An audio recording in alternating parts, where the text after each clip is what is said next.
with Unleashing Intuition Secrets. We have Craig Lund back again. Always love our conversations. He gives us deep insights. He's got a new book coming out, Silicon Inferno, and we're all looking forward to that. Silicon Satan was a great book. If you haven't read it yet, you should. It gives lots of deep insights on really where the world is going right now. And then Silicon Satan Inferno will take us even deeper. Greg, thanks so much for coming on again. Thanks for having me. Yeah. I've been watching Sean Atwood. God, I just it was great interviews that you guys did together. Of course, I like our interviews too, but he's got a big audience, and they were asking some good questions. So we'll take some questions from the audience here, and slip them in every now and then during our conversation. Okay. But it's amazing your background. You kind of grew up around the Reagans and maybe some Disney people too. Tell us a little about that. Well, my grandfather was a cattleman from Texas. His family was Texas cattlemen, and he wanted to get out in the world, so he moved his family to Los Angeles during the real estate boom.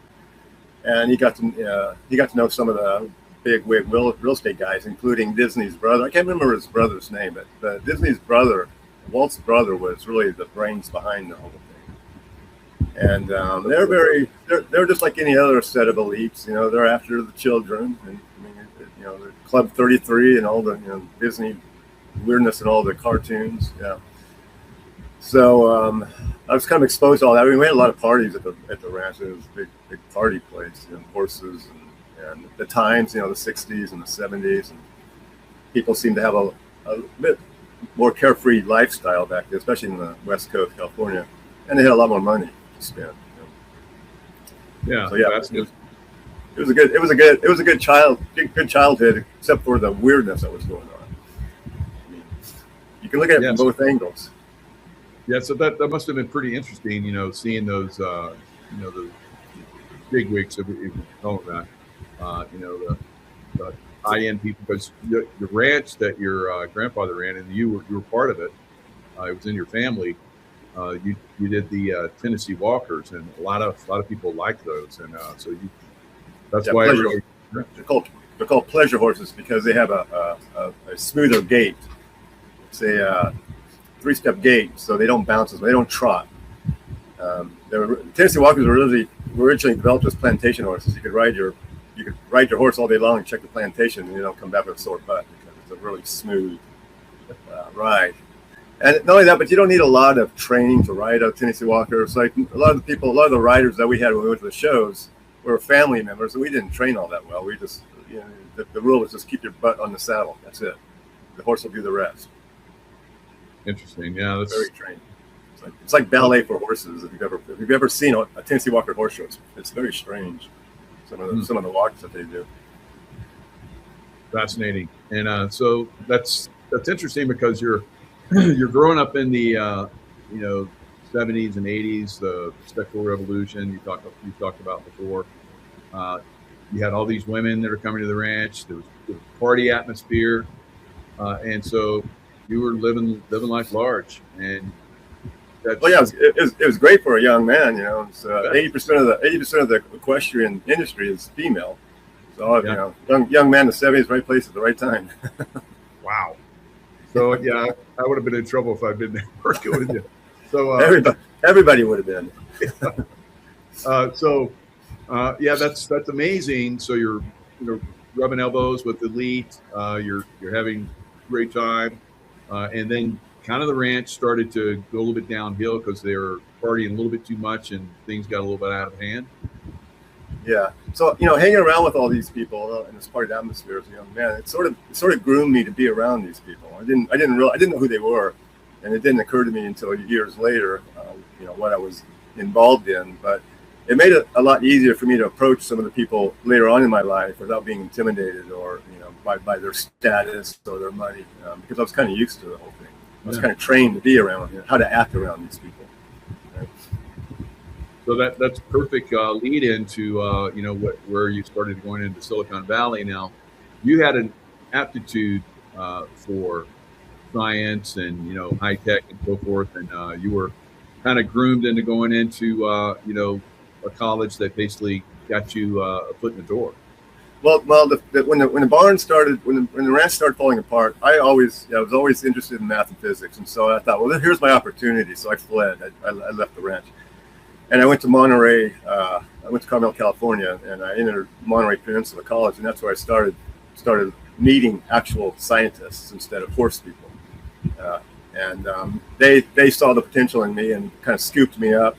A lot of my professors worked at the Naval Post Academy across the street from NPC, so I got to know them. You know, I'd have beers with them, go to their parties, you know, out there at Pebble Beach, and start meeting people and meeting more people. And so it was really easy for me to get into Silicon Valley at that point, because I was basically in even before I graduated from college, because I interned at Diablo Canyon Nuclear Plant and started meeting even more scientists and some of the big wigs. So it was good. I was just at the right place at the right time. I've always said I just forced jumped my way into this. You know, I stumbled into it, really. Yeah, and you're already kind of like you talked about growing up. You're, you know, partying, you know, and so that kind of led right into once you went into Silicon Valley, because you're in high demand. You're an engineer, software engineer. You know, you're helping solve some problems, and so you get invited to all these crazy parties, and that's where it starts, right? Right. So that's kind of where it starts for anybody who has a good aptitude for the industry. If you look like someone that's going to be, you know, a mover and a player in the industry, of course you're going to start getting invited to parties. But it's up to you what you're going to do with that. You can cultivate it any direction you want. You can become, you know, a product developer, a product manager, a CEO, a CTO. You can do all that and never know that any of this other world exists. I mean, you kind of know there's some weird stuff going on, but you don't have to get involved to be successful. If you want to be ultra successful, if you want to be, you know, the elites and the billionaires like I did, then there's a chance to cultivate that. You can get there from Silicon Valley. There's a path from Silicon Valley to Elon Musk. Right? Yeah. So, but it's a crazy path. It's a very, very crazy path, and it explains the world to me. I mean, I understand why the world the way it is because of what? Because of my peculiar perspective based on my extraordinary experiences. Yeah, and I you know, when I look at your background and how you went into that and what you're exposed to, it's almost like Yeshua. It was like you were chosen. Now I know you're, kind of, you know, you're kind of regretful some of the things happened, but a lot of us are regretful some of the things happened to us that we got involved in. But we're exposing all of this, and I think that's very. It's a time in humanity's consciousness where this really needs to be exposed, because the Luciferians are running the world right now. We got to break free from that. Right. Yeah. And you're comment about I kind of tend to think the same thing, but I'm still trying to get my head wrapped around, you know. Yeah. Why me? You know. But here I am, and I have these urges all the time. You know, I gotta speak out. I gotta talk to people like you. You know, for 20 years I just sat around and watched. You know, just sat around and watched, and I found, you know. The second book that I'm writing, it's kind of odd because I had it all mapped out, but the world caught up. So the first book is an explanation to the story of Raj and so on, how technology took us from where we were to where we are right now. The second book is where are we going from here? And I had it all mapped out, but the world caught up to my book. Things are happening way too fast, so I have to go back and go into the third book now. You know what I mean? I have to bring what I was going to put in the third book into the second book just to keep up with the rest of the world. But yeah, it's crazy. Yeah, what, you know, I and many others are so appreciative you're revealing all this. The same with me, you know, I'm revealing a lot of stuff, but we all need to know. You know, everybody needs to reveal what they know. Yeah, we have more hiding. Yeah. If we're gonna, like, you know, win, we have to, absolutely. So you've kind of mapped out some of this stuff. You've seen the Charlie Kirk, you know, and then the what's the couple? The 1, 2, 3s. Yeah. So Charlie Kirk was the singer. Yeah. So I was in Big Sur about 2 years ago, I think, meeting with some guys and just kind of, catching up to getting back up to speed. They tracked me down. They knew me. They when I came out, they was like, "Oh, Craig." So I met with them. We used to go to Big Sur a lot. It's an old stomping ground. And anyway, they were talking. They're getting drunk talking. So it occurred to me that they're talking about it's called a 1, 2, 3 ritual, where you do a single, and then you do a double, and then you do a triple. And this was going to be a homicide. The single is going to come from the political world, the double from the entertainment world, and the triple from the technology world. Because those are the 3 top Lucy circles right now: politics, entertainment, technology. They're all in battle. They're all battling each other, like Game of Thrones style. Right? They don't want us to know that what they're battling for. They're trying to make us think they're battling for us, but they're not. No. And so the first one was Charlie Kirk. The second one was Rob Reiner, and I'm still kind of waiting for the third. There's a couple that came out that I kind of tried to force, but this isn't going to be something that I can force. When it comes, I'll know. It just hasn't happened yet. And there's no rush. They have plenty of time. They can do. But these rituals sometimes can go. They can last hundreds of years. By the time it's actually done, by the time all the steps have gone through, right? Because they wait for. They'll do something and then they wait for the effect, and the effect may take a long time. And once they see that effect, whether it's something in the sky, something in the culture, something inside, then they'll do the next part of the ritual. So as soon as it comes out, I'll make sure and advertise it. A couple of people have asked me about that. When is the third one going to happen? I can guess and speculate and conjecture all kinds of things, but when it happens, it's one of those things when it happens, all you can do is look back in hindsight and say, "Oh yeah," like Bible code kind of stuff, where you have to know what you're looking for before you can find it. Yeah, and who knows, what it's going to be? Is it going to be like some kind of ET attack, or and you talked about how AI. So AI is the big thing right now, and they're really pushing AI. And I saw your X account, so I highly recommend everybody. I put it in the description box. Go check out Craig's X, because he basically is mapping out, what's coming. And you talk about how it's, they're the AI, the data centers and all that kind of stuff. There's a lot of connection that's going on there. Yeah. So going back to the triple, one of the things I kind of thought about was Elon came out and talked about how he's building 3 different LLMs right now, and he was going to wipe out ChatGPT, Claude, and OpenAI. So I thought, well, maybe those are the 3 assassinations I'm looking for. But anyway, Elon's Grok is a little bit different than the rest. I've started digging into this stuff. I thought I understood it when I first walked into it, but it's very complicated. But it is and it isn't. What really interested me is when these guys are saying we don't know how it works. So yes, you do. You know exactly how it works. You just don't want to tell us what's going on. You're making it sound mysterious.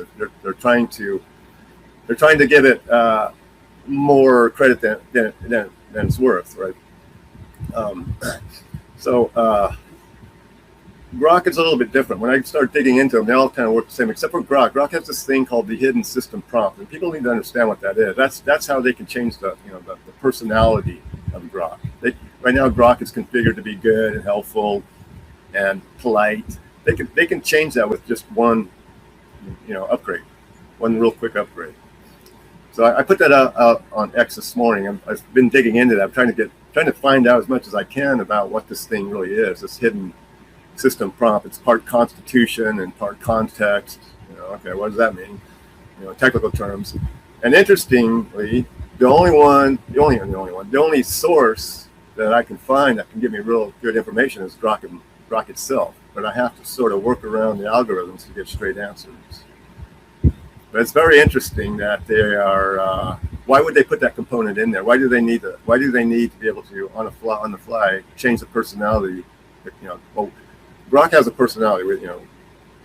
That's the beauty of it. We feel like we're talking to a person, and it makes it easier to accept the information it's giving you, whether it's true or false. Whether it's wrong or right, or whether it's intentionally wrong. So I've tried to stay away from it, but I'm finding that even I am kind of relying on the tool. And I'm staying as far away from the companion side of it as I can. Yeah. But and I suggest everybody do the same thing. You know, don't get hooked up with these friends. You're never going to get out. But yeah, you know, it seems to me that they are. It depends on what you believe, right? So, I believe that there are these resets that occur throughout history.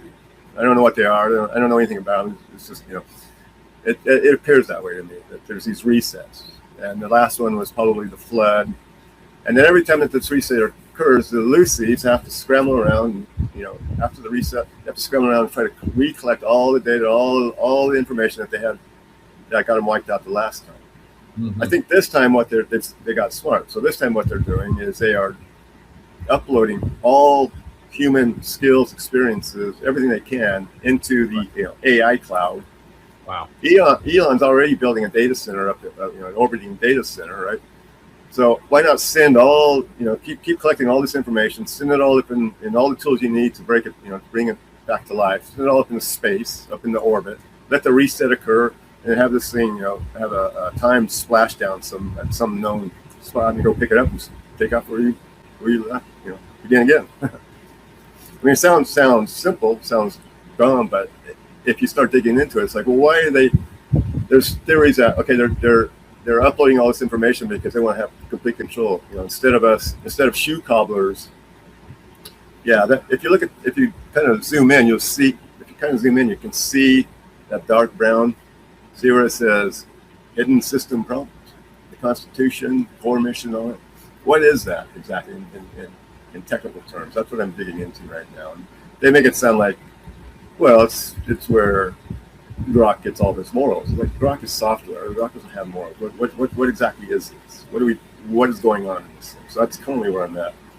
And one of the reasons why I want to do this is because part of what I'm doing with the second book is I want to create a roadmap, I guess, for if things go really bad, for people to figure out how they can fight back. Yeah. Wow, that's fantastic. Yeah, thanks so much for sharing it. And that's on Silicon Satan X account, guys. So go check that out. Good information. Of course, your book, Silicon Satan, and now so to get us locked down. So the question here, one person had. So you're suggesting that the 1, 2, 3 event will happen before the big event. Right. Yes.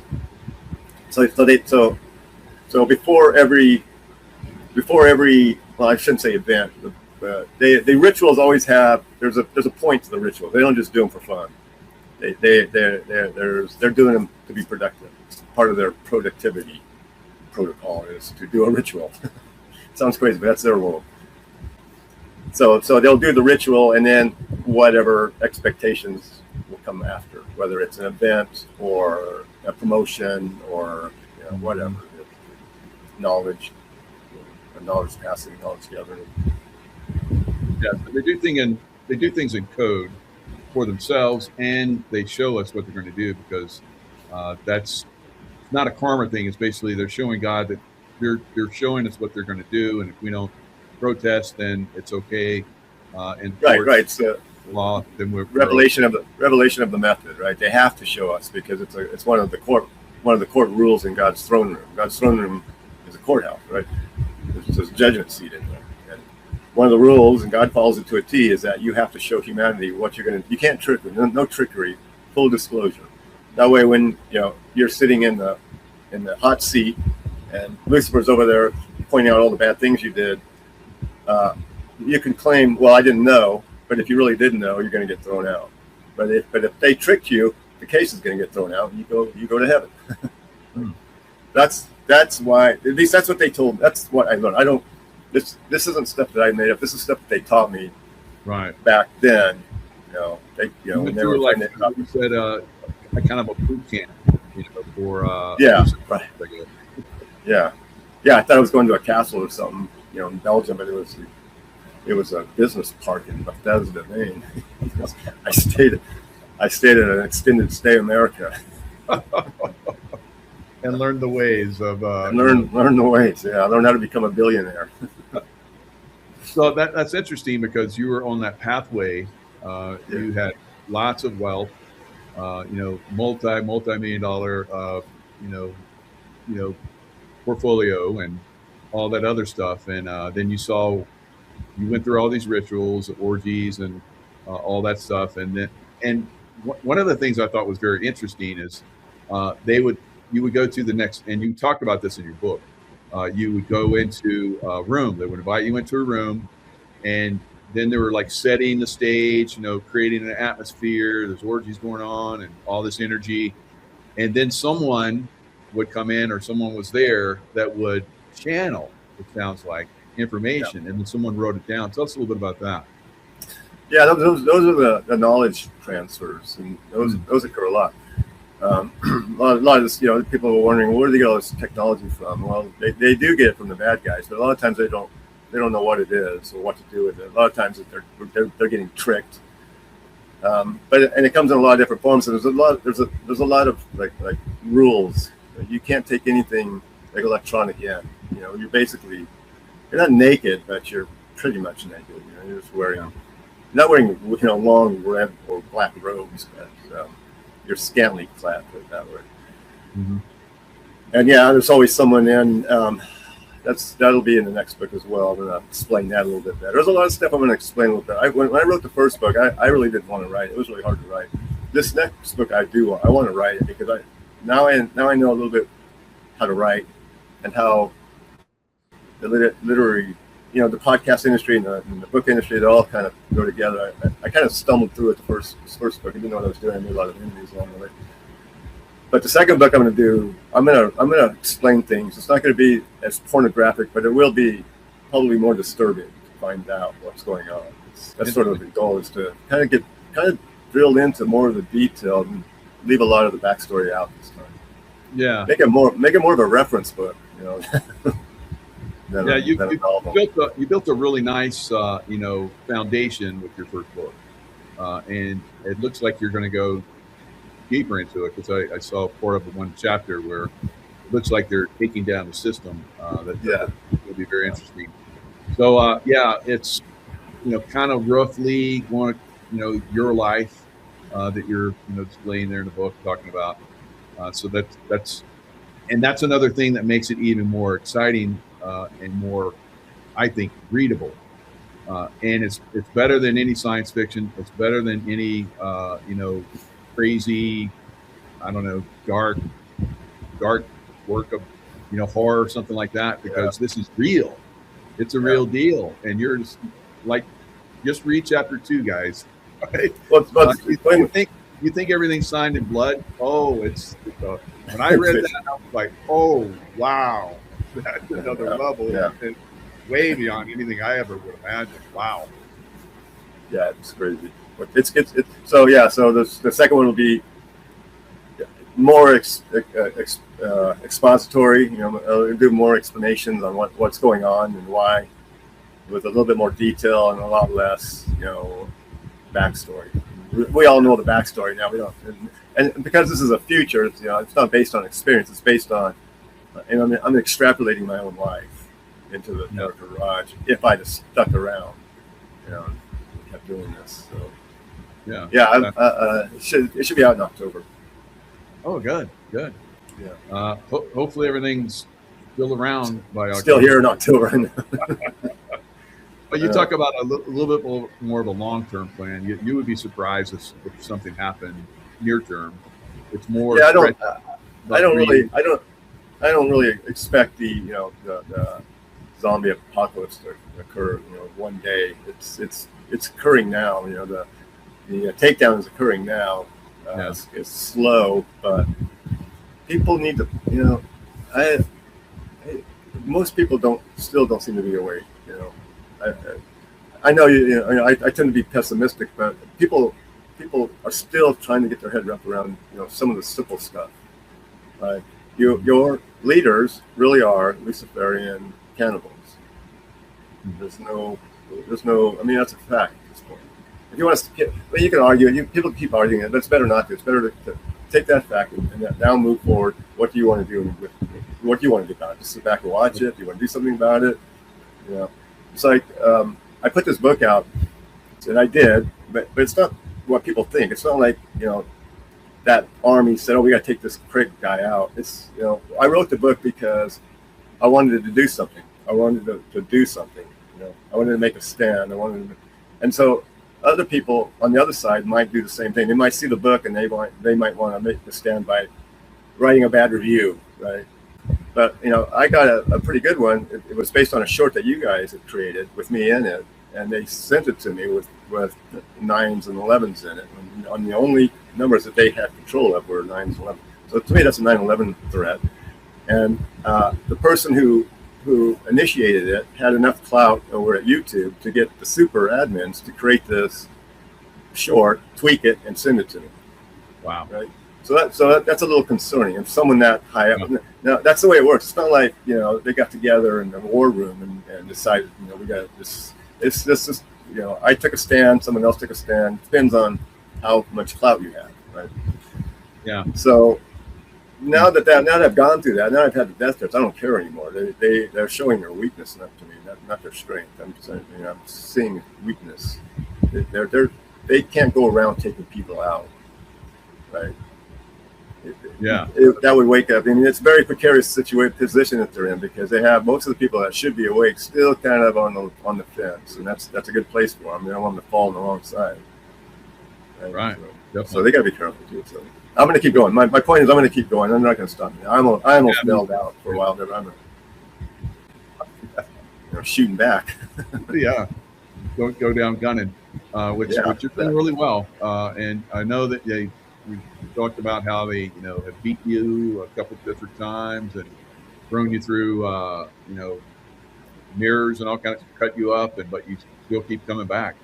Yeah, knocked my teeth out not too long ago. These I got these fixed. I still got to get these down here fixed. These, yeah, that's they're expensive. It's like these cost $14,000. These are going to cost $15,000. You know. Oh my God. I got to sell a couple books or something. That's more than a couple books, definitely. Now, here's a question: who or what part of the Lucy's are dealing or using religion? Well, the Lucy's that I ran into, they didn't really come off as religious the way Hollywood makes them look.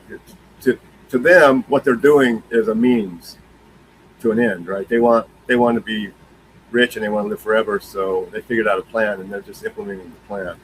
Now, you know, our exposure to that side of the world is through religion and our spiritual life. To them, it's just part of their productivity system. It sounds kind of strange, but they don't. I mean, a lot of them do worship. A lot of them do go into the worshiping thing, but it's not like, you know, they don't. I've never been in a situation where a bunch of people were in a ring, in a circle with a pentagram, you know, chanting. I've never seen that. I've never been in that situation. I've been in a lot of weird situations, but nothing like that. So it's not, to them. It's not really a religion. It's a protocol. Yeah, and it was interesting. I heard in one of your interviews where you were saying that the Lucy's, Luciferians, and they believe there was Lucifer and Yeshua, and then there's another god above them, and they're brothers. And so they need to, like, you know, take down the throne, which, you know, Yeshua has basically, he's on the throne. They need to take him down, and they need to go free all their brothers in hell. So that's another thing we can talk about now with the CERN and the Ferris wheels and the arches and all that kind of stuff. Yeah, it's not really Lucifer and Yahusha. It's Lucifer and Yahuwah. So they believe that there's an unknown God, and he has two sons, Yahuwah, and then Lucifer. Sort of. I mean, they don't really call him by those names, and that Yahuwah is the bad guy. He's the one that's mucking around with humanity, and Lucifer is trying to save us. And from what I understand, I don't know for certain, but doesn't the Mormon Church kind of believe the same thing? You know, once you get to a certain point. Yeah, so anyway. They're Luciferian from what we're hearing. I know you did a show with a guy that was talking about that. I've never really looked into it, but from what I understand, I've kind of seen some of the literature they put out, and it does appear that there is the same kind of Godhead that splits into two. But yeah, that's what they believe, and what they have to do. Their plan is they need to break into heaven break into the throne room and throw God out and take over. And for what I understand, CERN is part of that initiative. And I've sort of figured out on my own that I think that these mega Ferris wheels are also part of it, because there's no reason for them to keep building these things, and none of them are profitable. They're building them in every big city, and they look like CERN infrastructures. So why not? You know, if you want to poke, if you come up with a technology that can pop holes into other dimensions or into other, I don't know what they're going to pop a hole in. Wouldn't it make sense to have all these different all these infrastructures kind of set up all over the place? And so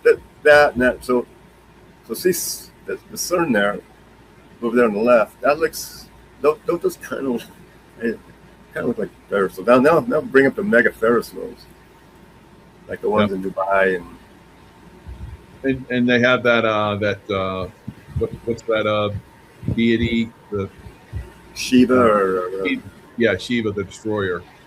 And look how there's it's a round. She's in this round like portal type thing, and of course CERN is like one big giant hadron collider circle.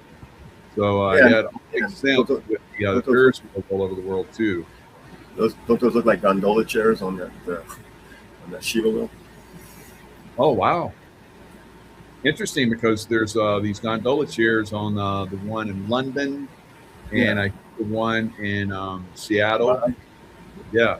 So I'll bring all those up, but go ahead, keep telling us what. So you're like me. I can look at stuff and I go, yep, that guy, he's not an operator, and that guy, he's a badass. So over time, because you've been in this for decades, and who the players and who the lower people, like people that are atheists, and then there's the Satanists, and then the upper half, or the Lucy's. Not only that, but I'm kind of a dinosaur. I understand how technology. I understand how computers work, from the bottom up, and that helps, because they can't bullshit me with technology, fantasy, technology, magic. I need to know how it works exactly. I don't know. This is the one in Miami that they're working on off of I-395. It's got six arches. Oh, weird. Yeah. Well, so what made me think about the mega Ferris wheels was I was in a meeting long time ago. It was a meeting, sort of a party, and I was just there, fly on the wall kind of thing. And these guys were talking, they were brainstorming something, and they were talking about the arches, about how we can't build a St. Louis arch structure in every city. People wonder about that, but we can build Ferris wheels. Nobody will know. So and remember when the meteor went through that arch not too long ago? So there's something about these arches, something about these Ferris wheels, something about CERN. I haven't quite got it figured out yet, but I'm working on it. Once I get it figured out, it's going to go into the second book, or maybe the third book, or maybe a book by itself. So that's interesting, because you're not rubbing elbows with these guys anymore, so you can't figure, because all you guys are like work together and figure stuff out. So now you're on the outside watching everything and trying to figure out what they're doing. That's kind of what I do. And it's a lot easier to see from the outside. Oh yeah. So I bet there's a lot of manipulation and control that goes on inside to keep you from getting too suspicious or too knowledgeable. You're compartmentalized and so forth. They do that a lot. When I was in the CIA, when I was in the military, you're compartmentalized. You don't get too big of a picture. Right. They tend to move people around quite a bit, kind of like they do in the Department of Corrections. They move people around just to make them start all over with their posse or with their team. Like I would build teams, and then all of a sudden they'd get broken up, and I have to rebuild my team. Oh, wow. Looking back now, I can see that we were probably getting too close to something, and so they break us up, and we kind of lose that culture. We have to start over. Yeah, see these? Doesn't that look like that wheel? That Shiva wheel thing? That destroyer wheel? Yeah, I'm gonna pull that back up. That's a good catch. So yep, that looks like the little pods that were on Shiva. Yeah. So when I was at Dablo, we did these things called RTUs, and we were developing the software for them, the remote terminal units. So that's where the Y2K thing came from. But we were putting these things all over the place before we had the software done. So that once the software was done, all we had to do was load them all up, and boom, we were off and running. If we had waited until the software was done, it would have taken forever to get it up and running. So we pre-installed, we preset the hardware, and then we even have to go back and tweak it sometimes because things would change, upgrades would come along, new technology come along. But once we got the it's called the ATS software up and running, all we had to do was plug it in. The same thing with these Ferris wheels. To me, it looks like they're presetting the hardware. So as soon as the technology comes to fruition, all they got to do is just plug it up, and then they're off. Holes everywhere. Yeah, so like portals, another dimension, so that other beings can come through into this dimension. Yeah, I think they want to pop a hole into the throne room, run God. If you look at, I think it's Isaiah, Ezekiel. There's the 5 eyes, the 5 eye wills. Whisper, I will. I will take over. I don't know if you know what I'm talking about, but the 5 eye wills. If you look that up, that's Lucifer saying, yeah, I'm going to break into heaven and throw God out, take over. And then the other place they want to break into is Hades, where all their lost brethren souls are being kept. Yeah, so here they are. I will ascend into heaven. I will exalt my throne above the stars of God. I will sit upon the mount of the congregation. I will ascend above the heights of the clouds. I will be like the Most High. Yeah. Bye.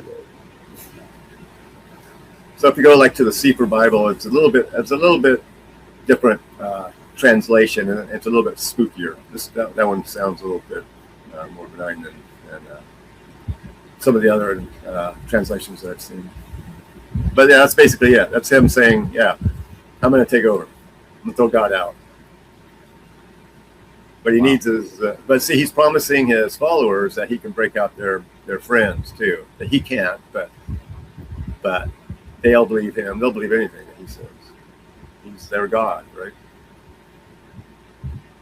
Yes, definitely.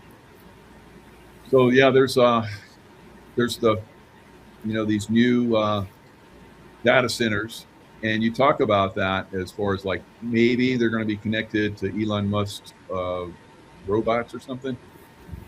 Yeah, well, one of my friends, he was in on the, I think it was in New Mexico, but he made an interesting comment. He said that, the weird thing is we're not installing racks, we're not installing server racks in this part of the data center he was in.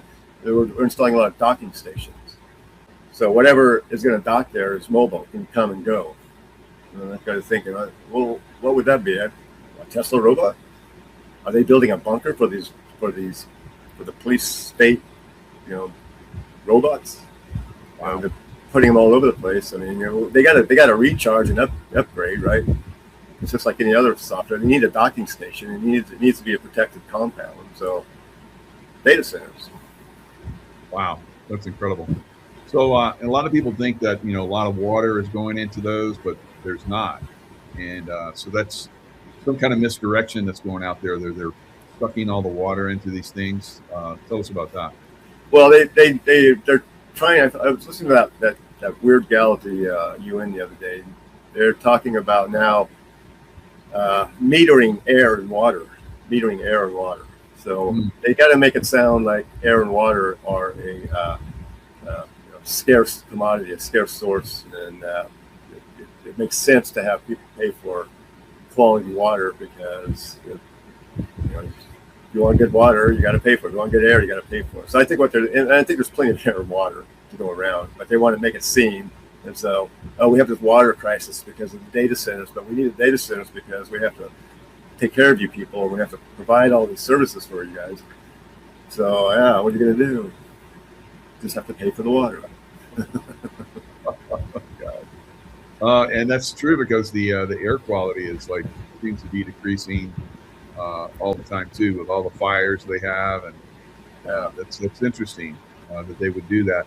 Now they're doing the same thing with the AI information, like you're talking about. They're loading all of our information, art, everything into the AI system, and then they're destroying all that information. Right. So, what? Sorry. So a lot of like take a cobbler. They don't have apprentices anymore. They're being paid to train AI. Right. They make more money training the LLMs than they do making shoes. So they're not spending any time, transferring this off to an apprentice. They're training the AI. So then what? Now we don't have any more shoe cobblers. We have to go to AI to find out how to make shoes. Wow. I mean, yeah. So right now everybody goes to YouTube and they go to Grok and they get pretty much all the information they need. But what happens if they start metering it? What happens if they start saying, okay, I mean, they do meter it right now. You have to get to Super Grok, you have to pay a premium price. What happens if that price goes away? Right, like right now, the highest price if you're a developer and you really want the fast, hard information, it's like $400 a month right now. What happens when they start charging us for that? What happens if YouTube starts saying, okay, we're going to charge you now by the minute? Every minute that you watch is going to cost. Then how do you figure out how to build shoes? You have to pay for it now. I mean, it's almost like it is now. You want to do a souffle or something. You go to YouTube and there's a video on it. Right. So it's kind of moving that direction. Right. We don't have cookbooks anymore. We don't have encyclopedias anymore. So that's a good point. So eventually, just like clean air, clean water, because we're having to pay for clean water. If you go, you can get it out of the spigot if you want to. You take that chance. But well, same thing with info. Do you want clean info or do you want the pure stuff? I mean, you want mucked up info or you want the pure stuff? I heard Bernie Sanders the other day talk about, well, we should tax it. We should own 50% of that knowledge.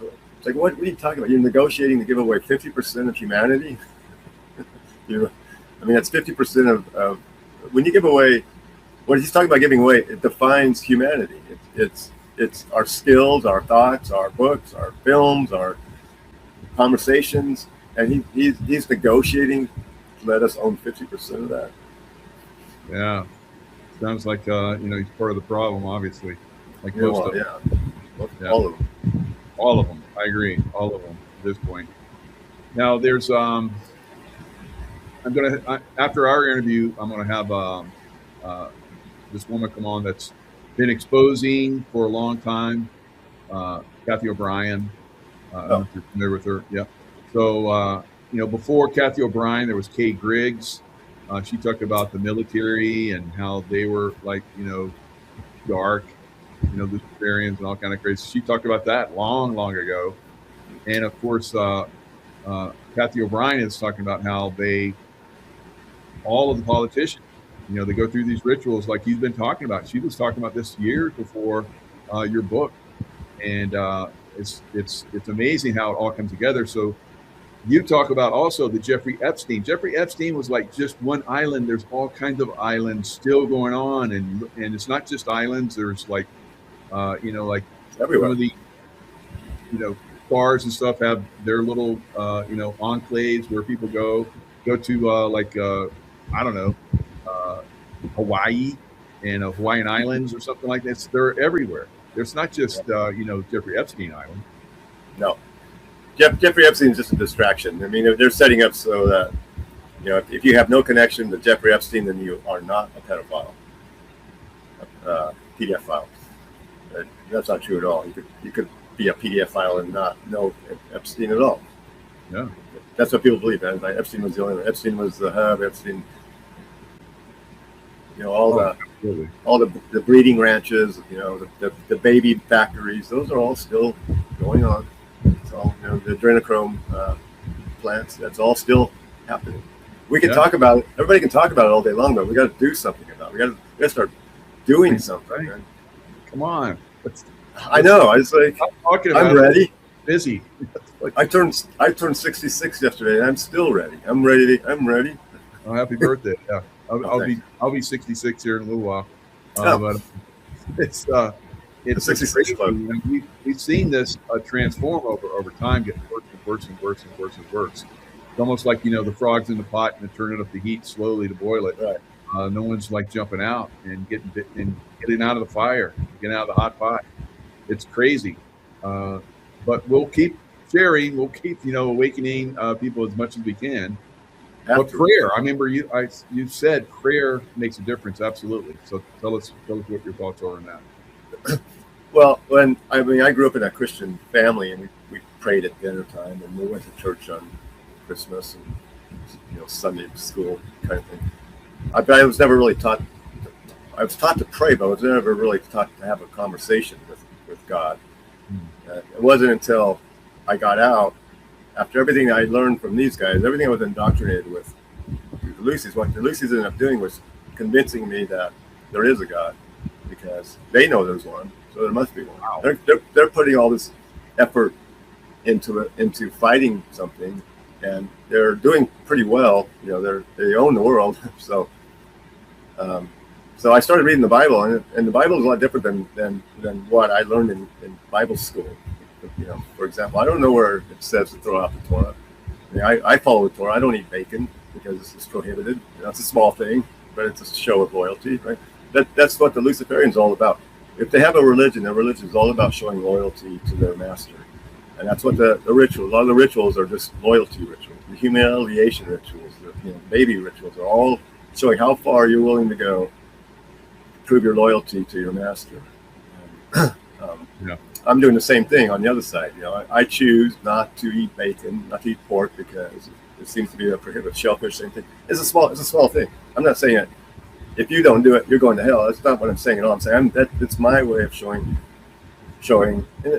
loyalty. And the same thing with prayer. My prayer life used to be, you pray for dinner, you pray before you go to a football game, whatever. Now I've learned, God already knows everything. He already knows everything. I gotta have a father-son relationship, and I've got to take things to him. Right? Sometimes that takes days and days to explain. And sometimes my prayers, probably you're saying, sometimes my prayers just don't end. I keep praying for something, and finally it works out, and I say, oh, okay, answer to my prayer right there. And now I can do that. Yeah, very good. Yeah. I guess what I'm trying to say is that it went from an impersonal ritual to a very personal relationship. That was the saving point for me. That's what made me want to live, life instead of just. I was just gonna when I took off, I was just gonna find a place and fade away. Just clean stalls and giving people ride their horses and never get involved in anything. But here I am now. And I felt that way too at one time. So I came back from the this, I guess, and started to share. So it's kind of part of wandering in the wilderness like Jesus did, to get some insights. Right. We go through that process, and once you come back, you're sharing, you're exposing, you're doing as much as you can. You, like me, I know you only take it to a certain point, because there could be some blowback still. I know how far to push, and I'm sure you do as well. But there is a lot more that we can share going forward. Yeah, they're still messing with me. In fact, they sent the FBI came up here not too long ago, and then now they're sending BLM people up here because now they know where I am, and they sent some BML guys up here to inspect my sewer system and all that. But I have a rapport with the local deputies, and they wouldn't let them cross the gate, which I'm trying to get their permission to put that video up so people can see that there are still some good cops out there. But these guys would not let the feds cross my gate. Yeah, and I like your thoughts about the sheriff is the most powerful, entity in your environment, in your county, whatever. Yeah, he's the highest ranking law official. The highest ranking law official, in my mind, is the sheriff. Yep. So when the feds wanted to come get to me, they got it, and they did. They went to the sheriff and to get an escort. They knew enough about me to do that first. But surprisingly, the deputy said, "No, we're not escorting you past this locked gate." and they argued and argued. And I have it all in video because I have cameras all over the place. Of course. Very good. Very good. Yeah. And, you know, at a county level, we, you know, the sheriffs, you know, give us protection, and then we could do the schools, we could get together, have our meetings, and we don't need government. No. I think we're going to start to do away with it. And at county level, and then, you know, state, federal, they don't have any say. Yeah. Well, the other thing about the sheriffs up here is that they're really tired of the protected class. First that illegal immigrants that are coming up here and poaching firewood, poaching deer and salmon, they get away with it. And then we have the drug addicts. My God, there's so many drug addicts up here now. And they're a protected class. Like we have a set right down here, and they're building a Tijuana style shanty town, you know, with all the sewage problems and noise and rapes and, you know, drugs, but they can't do anything about it because the state won't let them. It's a protected status, a protected class. And, you know, these people don't pay anything into the system, but they draw from, you know. A lot of these guys up here, even the good guys, even the good white guys, it's like, what's wrong with you? You are sitting back on your EBD card playing video games. You never paid anything into this system, but you're sure happy to draw from it. And then you turn around and you complain. Well, you're actually part of the problem. Yeah. Get a job. Yeah. So, you know, the sheriff is going to be, you know, I think really the focus point in the future. And so we're moving towards elect a good sheriff. Absolutely. Constitutional. And so we're moving to some kind of, you know, crazy situation. I think there's no stopping it. I know you feel the same way. What does that look like going forward? Well, I was in New Orleans during Katrina, and I was actually part of a task force. I really talk about much, but I suspect the same thing is going to happen, you know, globally. And I think that they kind of wanted to. You know, to be honest with you, I hate to sound crass, but in a way, I kind of like the idea of depopulation because there's too many people that don't do anything. They're just here. They don't really do anything, right? And they don't seem to be salvageable at this point. Yeah. Right? I mean, it sounds. Yeah, I hate to say it, but I'm just being truthful. But no, a lot of these. I'm with you. I've been saying this too for a while. I think so. But the problem is they can't get guys like us to really just get interested enough. You have to go out there and take a few of them out. First of all, it's risky for us. They haven't made it as easy as the other side to break the law. Right? The other side can break the law all day long. We jaywalk when we go to jail. But they seem to be trying to prime a lot of. I think what they're going to do is shut everything in. It's 10 days of darkness. Shut everything down, and then turn the lights back on and see what's left. Like a purge, you know, purge day. Yeah, it's like it's going to be happening right now in Belfast, Ireland. Yeah, right. So I think that's the beginning. After Powder Keg, it's beginning, and that's going to spread, I believe. Yeah, I mean, I hate to say it, but some of these fools up here that have been bothering me, when 911 shuts down, they're going to have to deal with me.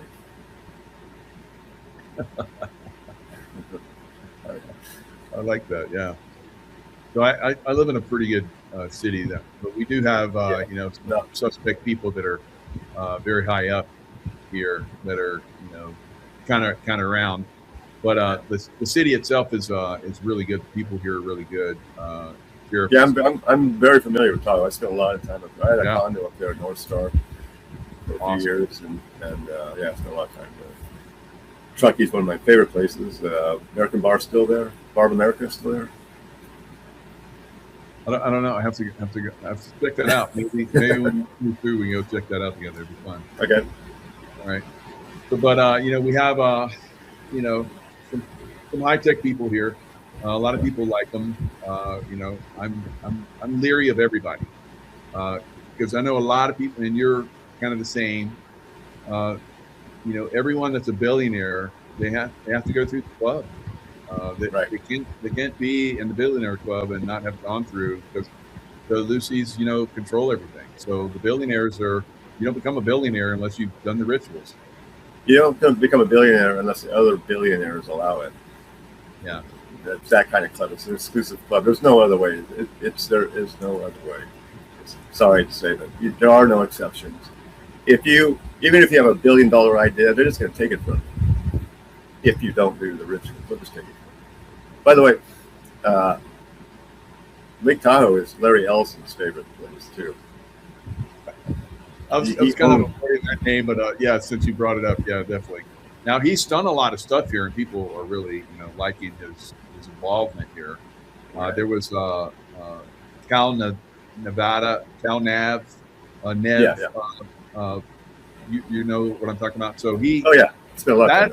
That had been vacant for years and years and years. Marilyn Monroe and all those, JFK and all those guys used to go hang out there. There's tunnel systems there. No one had been able to restore it for a long time. Frank Sinatra, from people that I've heard, they've been on it many times, have done the research, was basically Marilyn Monroe's him. Right. So they basically had a lot of fun there, and people, the mafia used to go there a lot, but they shut it down. It was abandoned for years and years and years. So Larry Ellison is restoring it. Yeah, I've spent quite a bit of time over there. It's happened. So it's happened in Nevada, half in California. Right. I didn't realize it would. Last time I was there, it wasn't looking too good. It was looking dilapidated. Oh, yeah. I'm glad he fixed it, but don't let that fool you. By the way, speaking of Marilyn Monroe, I don't know if you noticed, but Marilyn Monroe was at that bar. She was drunk and spilling the beans. She was shouting out, a lot of truths, and they had to shut her up. She was, she was shouting. She was shouting, "I'm a man. I'm a man." Don't you guys get it? Really? Yeah. I haven't heard that one. Yeah. That's pretty crazy. Kind of like Jamie Lee Curtis or something. I don't know, but so let's talk about that. So that's a good segue. So these Lucy's just love that. I mean, you look at the Statue of Liberty; it's kind of man, kind of woman. I think it's Lucifer, but it looks like that painting of what's a painting where Lucifer's calling his angels or something. Oh yeah. Looks just like that. Michael Slade. Yeah, exactly. So they're into the androgyne because that's part of their. If they have a religion, that's part of their religion. They're trying to get back to the androgyne state. So their belief system involves 4 different atoms. So the original atom was just God's thought, right? That's Adam. That's like the spiritual atom, and then the second atom was the physical atom in the garden. But at that point, Adam was an androgyne because he was made in the image of God. They believe God is an androgen. Not a trend, because he's in transition. He was born to that. I mean, create that, whatever. They believe, their belief system is really screwed. They believe that there's 4 atoms. The second atom was the physical androgyne atom in the garden, and then the third atom was the cast out atom, which they also split them into 2, male and female. Mm-hmm. So the 4th atom, they're trying to get back to the 4th. They want to get back to that state, the 4th atom state. And that's why they're so infatuated with transgenderism and all that. Yeah. That's why almost all of them are married to a transgender. They have to be. It's part of their religion, I guess, part of their protocol. So and it's not because it's not a sexual thing, it's not a sexual preference or anything. It's they're part of their belief system that they are furthering their cause by engaging in these activities like marrying. Yeah. Dress up like women. Yeah, that transhumanism stuff, they're really into that, and trying to take the kids and transition them, all kind of crazy stuff. So it makes sense when I heard you talk about that, and you just gave it some more insight. It totally makes sense of why they're pushing it so hard and what that's all about. Wow. Yeah, I put a video together. It's kind of long though. It's like 9 minutes long, and it has the character Louis from the book, kind of trying to explain this based on stuff from Manly P. Hall. I think it's on the X. I'll post it on the X account. Nice. If you're interested. It's a good explanation. It kind of most of it comes out of the Man with the Altar, but a lot of it is from other sources on exactly why they do this. It makes a lot of sense on when you hear a cowboy talking about it, sitting on a horse. So you sent me this little excerpt from your book, and I'll just share the picture here. It looks like Rog is coming back, and he's kicking some serious ass here. You talked about just a little bit ago how we have the flood. It was basically a reset because the Lucy's were basically getting too much control. They had the Tower of Babel. And give us a little bit more insight on that. I thought that was amazing what you kind of described that. The Tower of Babel. Yeah. Well, I mean, people have this idea that it was a brick and mortar kind of building, that they were building too high in the sky, and it got so high that God said, "Oh, I got to go down there and intervene. They're about to pull this off." I don't see that, right? That doesn't make sense. It's fairy tale. Well, whatever they were doing was so sophisticated that God got concerned that hey, they're about to do this. They're about to break in here. Whatever I don't know what the Tower of Babel was. It wasn't a building, no. It's not that much. Because God would not have to intervene if it was just a building. You can't build something. But whatever they were building was high tech something or other. Yeah. I'm assuming it's the same gold. Or, pop a portal in the throne room, kick God out. And so what he did was he scrambled it and all the he threw the technology all over the place. It's still here, but if the people can't communicate, they create like 72 different languages. Anyway, it's still here. They've been regathering it ever since, and now they're to the point where I think they've got everything that Gilgamesh had, or Nimrod, or whoever was in control back there had, and they're getting ready to fire it up. Do it again. Yeah. Try it again. Yeah, but see, this time they're going to be smart. They're going to package up all the information, send it off into space, and then it'll splash down at some known place. They'll come out of their bunkers and go gather it up and continue. Interesting. Wow. So yeah, what a crazy time we're in. But yeah, it's exhausting. I know. Oh yeah, so definitely prayer time is important, and just calming yourself and staying in the wilderness like you're doing. It's good. Having good views like this keeps you kind of settled. So I wish the best for everybody out there. But there's a lot more that's going to be coming, and I think we're just getting started. I do too. You posted something very interesting about the California mayor race, about the one, Spencer Pratt. Don't trust him. I would not trust him. He's been through all the rituals. There was I remember seeing an interview with him and Heidi. Remember they were Spidey back then, Spencer and Heidi. Yeah. Reality TV thing, and somebody ran into them in Hawaii. I forget what it was. I just happened to cross this, and they were begging for a job. We need a job. We're in Hawaii. She's pregnant. We don't have to. And now he comes out of nowhere, and he's got all this. Yeah, he used to be a little goof, kind of a dumb guy. Now all of a sudden he's into politics, and I'm just saying, be careful. Somebody do do a little bit more background check on this guy, because he came out of nowhere.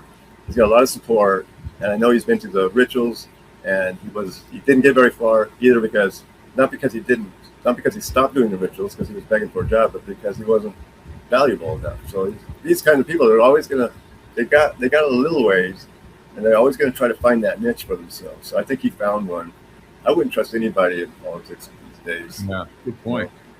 If you want to save the city, you got to do it. You got to do it, the comic book way. You got to do it in the darkness from the ground up. You can't come into the mayor's office and expect to get anything done. There's too many systems, too many people already in place against you. You're not going to get anywhere. Wow. The system runs itself. The only way someone like Spencer can make a difference is to be quiet about it, make a difference quietly. Yeah. And then you talked about how Swalwell is going through a humiliation ritual. and how he bounces back from that is up to him. Whether he, comes back and pursues Yeah, I see it again, or I see what he's going through as a humiliation ritual before. Now, if he gets through these humiliation rituals, then suddenly he'll come back and he'll have all this support, and everyone will forget about everything he's been through, and they'll present him as a good guy. And people are so easy; they're so easy. They change their mind so quickly, just for just a few things changes their mind. You clean this guy up, you put him out there with a beautiful woman. He's got a new woman, and people will forgive him and start cheering him on. So that's all I see is they're just setting him up. He may or may not make it. It's up to him. How much can he actually take? But these are just typical humiliation rituals. I see them all the time. Yeah, I've been through them. Yeah, that's part of the process, right? You go through humiliation, and then you work your way out of that, and if you do, I guess you advance. It serves a few purposes. It breaks down your taboos, right? Your system of taboos. It shows loyalty, and it sort of grooms you for the next one. It makes you think, okay, I can get that, and then you find out it's like, oh God, I gotta do what? I'm not doing that. Okay, yeah, that's why you're here, because you were like, oh no, I'm not doing that one. Yeah. that's too over the top. So you walked away, and then basically, that's where you lost everything, and then you had to go rogue. You had to go like underground and pretty much rebuild your life, and you come back. So good job. Thanks. It was the hardest part was just letting go of everything. That's the hardest part. But there's a lot. Once you do let go, man, there's so much freedom. Like right now, I got too much stuff again. I feel like I need to let go again. Once you have nothing, man, that's a sense of freedom. It's hard to come by. I know. I went through that. It was like a backpack on my back, and just enough food to get to the next place, and walking the Pacific Crest Trail. Got back in touch with God and. That's funny. I did all those crazy, stuff that I've been doing for 35 years with the Navy SEALs and CIA. They did not support me. I was like, these guys, I'm like a god to them. And no. You cross them, they'll destroy you in a heartbeat. That's funny. I did the Pacific Coast Trail also. I came out at June Lake. By Devil's Postpile, as far as I got, but that's what I did too. I went up there just to clear my head, and that's all I had was I had a bunch of cash on it. That helped. I had a whole bunch of cash on it. I mean, at the time I didn't think it was a lot, but it was tens of thousands of dollars. I'm up on the trail trying to clear my head, so that helped. Yeah, that helped me too. Yeah, and then I just rebuilt my life, and it's destroyed. You're not in their system anymore. They'll try and like claw you a little bit, but I just broke free from everything, and that's where we're kind of at right now. Rebuilt pretty well, but I know, just like you, that they're not going to let you get too far up the wealth ladder before they come and kick you out again. Yeah. Yep. But I'm ready. We're doing fine now. We're going nomadic now, so a little bit. We haven't really gone anywhere yet, but we're ready to. Yeah, we've been pretty nomadic too. We just like every year, 2, 3, maybe at the most, we're up and gone again. So you got a great place right there. You got to do it, otherwise they'll start to take your part again. Yep. Well, it's us against them. People need to understand this is a war, and you're in it. If you're a living human being, you're in a war. You just don't realize it. Yeah. You're a soldier. People need to contribute to their sides, whatever way they can. Yeah, and so I see the guys that are that I used to work with, and they're popping back up into the limelight again, and I'm like, oh, you guys went through that route, huh? It's like. So I know there's another route that's dark, and that's where I've seen some of the guys I used to work with they went that route. So it's unfortunate. I'm sure you probably see the same. Some people stay good, some people go bad. But Well, that's what's interesting is that now that I came out, these headhunters have found me again. Yeah, it's weird. Like I got a job, not a job offer, but a job request. I forget who it was from some recruiter, but the salary was $620,000 a year. My wife's like, "Get back into it. What are you doing? You're missing out on $620,000 a year." Yeah, but you know what I got to do to get that, right? Yeah. But that is interesting. If you could just find the good guys, there's some probably out there, I think. But like we talked about, once you reach a certain level, then you're dealing with the bad guys, whether you like it or not. Yeah. Yep. Yeah. So let's talk about if they have this alien invasion thing. Now, some of the technology that I worked with in the past in SEAL Team CIA, it was alien tech. And did you see some of that as well, or what were your thoughts on that? Well, the closest I got to it was the knowledge transfer rituals, and where whoever was channeling was, kind of became the alien, I suppose. But I've never seen aliens. I've never, all the technology, a lot of the technology bumps that I was part of came from an outside source. I don't know exactly, the origin of that source. I don't know if it was from an alien civilization or demonic entities or unclean spirits. But I know that it's not. It didn't. It is. The knowledge came to us in a prohibited way. That's all I know. We're not supposed to have that knowledge in that way. It might be okay to have that knowledge, but the way we got it is prohibited, and that makes it, through the poison tree. Yeah. So I've seen a little bit of shape shifting when I was in the CIA. There were some guys who got the little slit eyes and we get super angry, and I could see some kind of reptilian type stuff in there. And it's like, okay, that stuff's for real. And there was one time I was on the Pacific Crest Trail where I got levitated out of my tent, and there were some Greys out there working on taking something out of me, I guess some implant. But I've seen a little bit. I can't say that, I know that aliens are walking among us, although I hear they are. That's highly possible and probable. But what are your thoughts? Well, I've seen some strange creatures in places, some very strange creatures. But my understanding is that they started off as human. They've just changed themselves, through various means, whether it's rituals and a lot of. That's a long conversation. Probably have something, but they're able to change themselves. Well, the changes take place because of what they're doing to themselves. Yeah. And I'm noticing now that a lot of people a lot of the elites now that we see out in the world are starting to get that same weird look that these creatures had. Like that Ozempic look, right? Yeah, the Ozempic look. That weird look. No doubt. Yeah. Like the old men, the old elders that I ran into, they had that same weird face. Wow. But they look like they're about 1,000 years old, and they kind of talk the way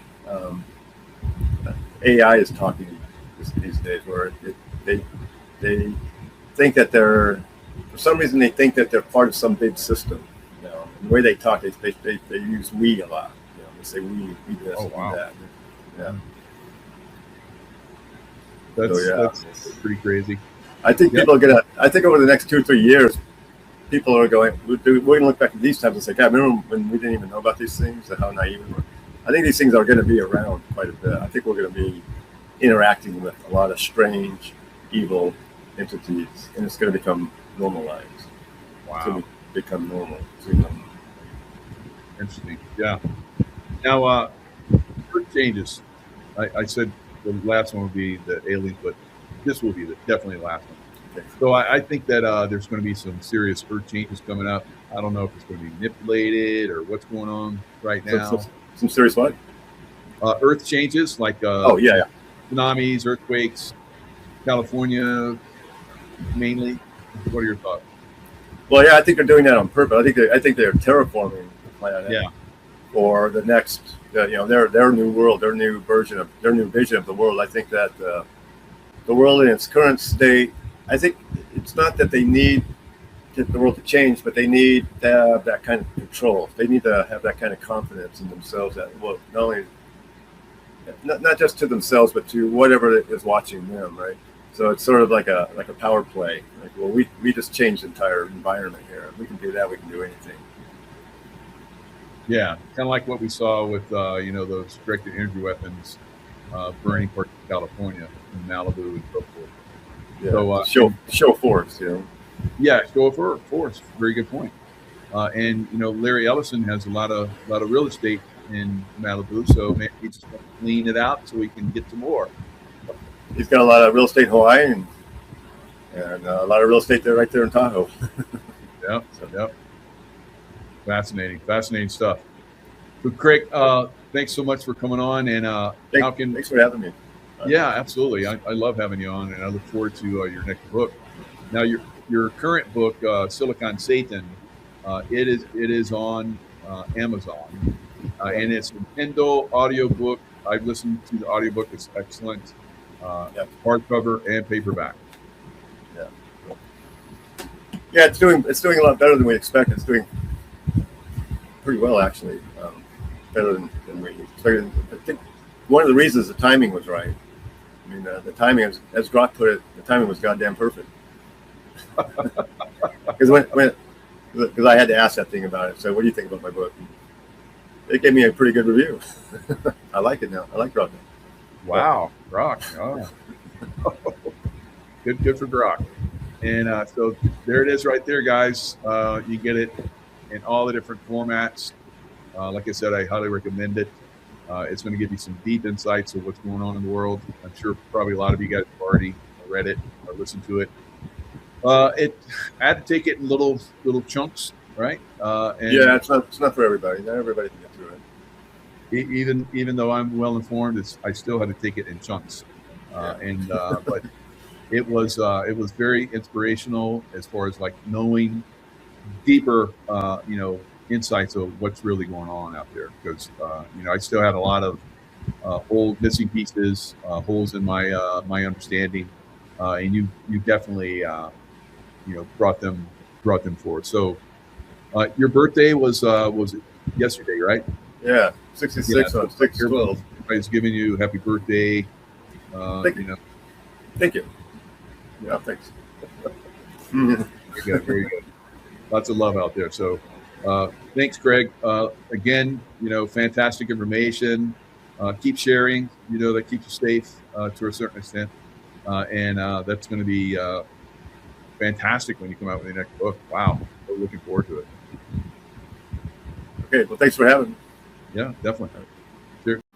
Hello, Patriots. I'm at Restored Republic via a GCR update compiled by Judy Byington. Judy, note, this week through July 4th, 2026, historic changes were secretly being made to create freedom for the people across the globe. The world was being liberated from the clutches of the Satan-worshipping deep state cabal, but no one knew it. As of Thursday, June 11th, 2026, all global military checkpoints were fully prepared and activated. Prepare for entry into the new gold asset-backed quantum financial system alongside the EBS. 700,000 global indictments were ready to break the seal, with simultaneous arrests taking place in all 209 countries. Web 3.0 ISO 20022 on Telegram. As of Thursday, June 11, 2026, ISO 20022, gold asset-backed currencies that trade at a one-to-one with each other, officially went live across the global payment system. The old cabal fiat SWIFT currency system has been shut off. From now on, bank-to-bank payments must speak ISO 20022, Tier 4B ISO 2022 on Telegram. What was the cause for all these mass arrests? Just one was our very own federal department to help with disasters, FEMA. On Wednesday, June 20th, former FEMA official David Richardson was executed at Guantanamo Bay following military proceedings that accused him of betraying the nation, according to reports circulating within military circles. FEMA was the Federal Emergency Management Agency charged with responding to disasters throughout the nation. Richardson's conviction was only the tip of a giant iceberg of FEMA crimes. Apparently, for years, FEMA had been working with deep state cabal, corporate giants like BlackRock and Vanguard, which were suspected to be behind recent disasters caused by direct energy weapon attacks. DEWs. Over the past few years, the DEWs had set fires in Maui, California, Wyoming, Texas, a biochemical lab explosion in Georgia, and the deep state cabal HARP weather manipulation, causing formation of hurricanes and tornadoes, devastated the backcountries of North Carolina, South Carolina, plus attacked Georgia, Tennessee, and Florida. In Hurricane Helene, Maui, Texas, California, and Katrina disasters, FEMA personnel were ordered not to respond until as much as a week after the event. FEMA personnel were also found neglecting to save save stranded victims, confiscated donations, theft of disaster funds and supplies, refused to deliver critical supplies, arrested people making rescues on their own, took advantage of victims by stealing out of devastated homes, and later legally stole victim lands. In the 2024 aftermath of Hurricane Helene, there was something very strange and actually scary going on in North Carolina. Agents for the Federal Disaster Relief Agency, FEMA, did not arrive for a week after the hurricane hit, and then not only neglected to start saving stranded victims, but confiscated donations, refused delivery of critical supplies, arrested or threatened to arrest people wanting to help and who were making rescues on their own. As of this writing, government authorities were still grounding military helicopters and would not give them an okay to fly. The MSM was not reporting any of this, even though thousands have gone without food and water for over a week. Whole towns had been wiped out. Worse, authorities were threatening volunteers with arrest if they tried to help or rescue their neighbors. The scene was reminiscent of 2023 Maui and 2018 Paradise, California, even in vehicles trying to escape. In all three disasters, FEMA was not there to supply aid, give help and comfort to the victims, but appeared to have a sole mission to take advantage of victims. Helene hurricane disaster was that FEMA arrived in Maui a few days before the fires started, while FEMA arrived in North Carolina a whole week after Hurricane Helene landed. A little suspicious either way for what was supposed to be a federal disaster relief agency, don't you think? I live in Fairview, NC. Marines arrived here 1 week too late. A lineman friend did verify the naked children walking around looking for their parents off Old Fort RD. A whole community collapsed called Craigtown up there. Mudslide. Jane Jack on Telegram, Friday the 4th of October 2024. Just like in Maui, FEMA did move at some point into the disaster areas, although apparently not to supply aid, help, and comfort to the victims, but with a seemingly sole mission to take advantage of victims. At least that's what a North Carolina woman overheard 4 FEMA directors say. As in Maui, and by their own admission, FEMA had no intention to help victims of Helene. Their sole mission was to do body recovery, a woman said who overheard 4 FEMA directors talking at the airport. They had just flown in on a private plane. According to FEMA, all supplies and help would have to come from volunteers, who they intended to threaten with arrest if they tried to rescue and help victims. There was only one way in and one way out of the affected North Carolina area, and it was blocked by FEMA personnel. In multiple places of devastated North Carolina, volunteer truckers hauling in supplies were getting their tires slashed. FEMA workers were telling volunteers not to help victims, not even to help neighbors, and threatening to arrest those wanting to aid with their own supplies and transportation. As happened in Maui, 7 days after Helene hit, first responders and service members were still waiting in hotels without deployment orders, while thousands were without food and water.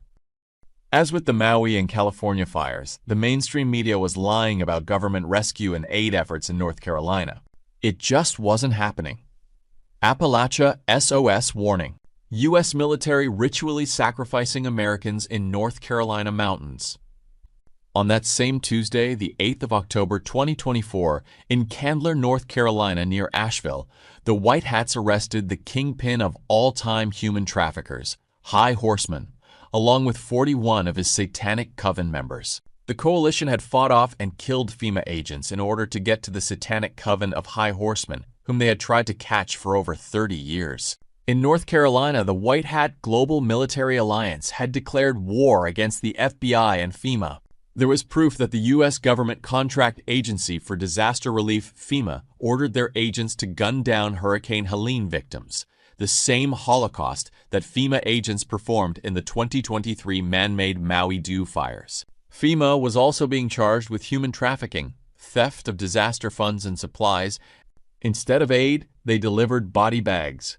FEMA not only failed to adequately help people in trouble, but actively blocked citizens who tried to help, stole disaster funds and supplies, and grounded both military helicopters and private planes from flying supplies into disaster areas to rescue victims. At North Carolina donation centers, unmarked Biden-Harris administration government-owned Black Hawk helicopters were filmed deliberately targeting, sabotaging, and destroying supplies meant for the victims of Hurricane Helene. On that same Tuesday, FEMA was quietly paying private security firms massive amounts of money to keep Floridians from returning to their homes and businesses after Hurricane Milton. Why? Perhaps for land grabs.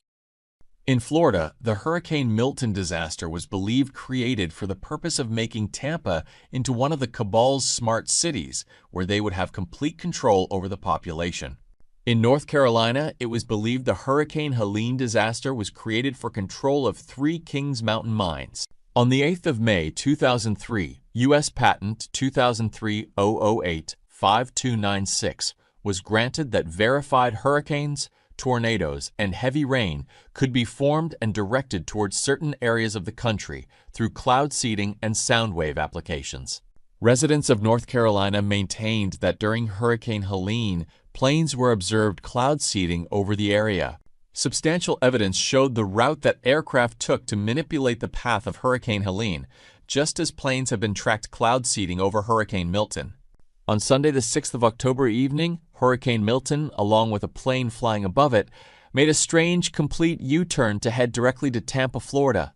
On September 27, 2024, the majority of Chimney Rock, North Carolina was destroyed by flooding as a result of Hurricane Helene. 2 days later, as residents struggled to save what they could, the Biden-Harris regime seized the tiny 2.8 square mile village of Chimney Rock under the auspices of eminent domain. 1 month before the cabal's BlackRock had acquired 2.2 million shares of stock in Kings Mountain lithium mine, Albemarle Global. With help of Vice President Kamala Harris, the U.S. government also suddenly gave the mine $250 million in grant money to open the mine that was full of rare precious metals used in making computer chips. On the 24th of September 2024, Kamala was successful in getting permits for the Albemarle lithium mine to start mining immediately. She had a reason for that. A major stockholder in the mine was her husband, Doug Emhoff. Emhoff's retirement accounts were also deeply tied to major cabal funds like BlackRock and Vanguard. The Kings Mountain mine was expected to make over $250 billion.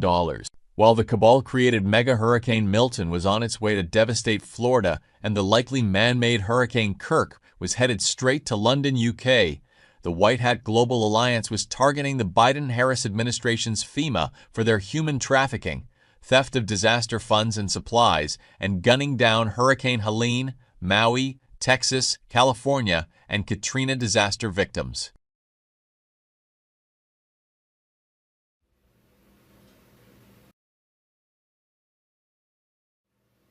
Thursday, June 11th, situation update. We the People News situation update featuring Judy Byington's Restored Republic. Thursday, June 11th, situation update. Boom, Judy Byington bombshell report, Restored Republic via a GCR update as of Thursday. Possible timing. The EBS window would be active from Wednesday, June 10th, 2026 to Saturday, June 20th, 2026 for 10 days of darkness, martial law, and global currency reset. Trump readies July 4th, 2026 Sovereign Republic Declaration. 107 on Telegram. Wednesday, June 10th, the moment we've been preparing for is almost here. Over the next 24 to 48 hours, the final activation steps are expected to move into position. Official notifications could appear at any time, signaling the beginning of the new financial era that has been quietly building behind the scenes. 10 days of darkness on Telegram. Global activation. The reset is now approaching its live phase. Central banks and financial authorities across multiple regions are aligning for a synchronized confirmation of the transition. Once the switch is accomplished, the new quantum secured monetary system will begin operating openly. Wallet access. Clear instructions will follow on how to access the QFS wallet. I'll be among the first to log in and view the updated digital assets. The rollout may involve encrypted app updates or secure system alerts, but the process is expected to be simple due to the extensive preparation already completed. Financial reset. New currency values will appear directly inside the wallet interface. Adjustments to debts, balances, or legacy accounts may follow automatically.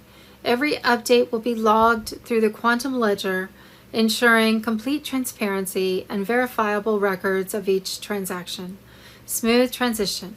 All prior trials have been successful. Recent test operations, including a fully offline quantum safe transfer that executed without errors. With the infrastructure stable and support teams positioned, the transition is expected to unfold cleanly and without significant disruption. Everything is aligned. The framework is ready. Keep your notifications enabled. We are only hours away from a historic shift in global finance. EBS blackout, martial law lockdowns. Thursday, June 11th, the quantum financial system was unveiled in worldwide broadcast igniting gold-backed revolution across 209 nations.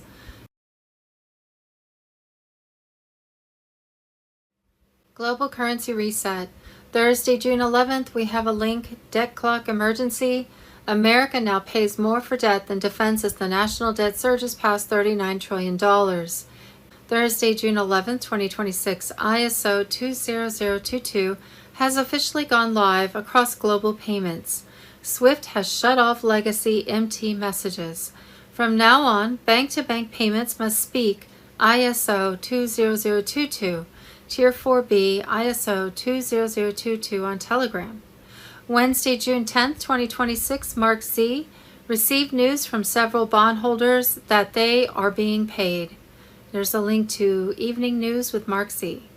Thursday, June 11th, Bruce the Big Call. Redemption Center leaders go in Saturday, June 13th, believing that Tier 4B will be notified Saturday, June 13th or Monday, June 15th. Other military sources say notification will come out Saturday, Sunday, 13th, 14th June. One source said next week will be party time. We have been held up by the UK being unwilling to get off the old SWIFT system.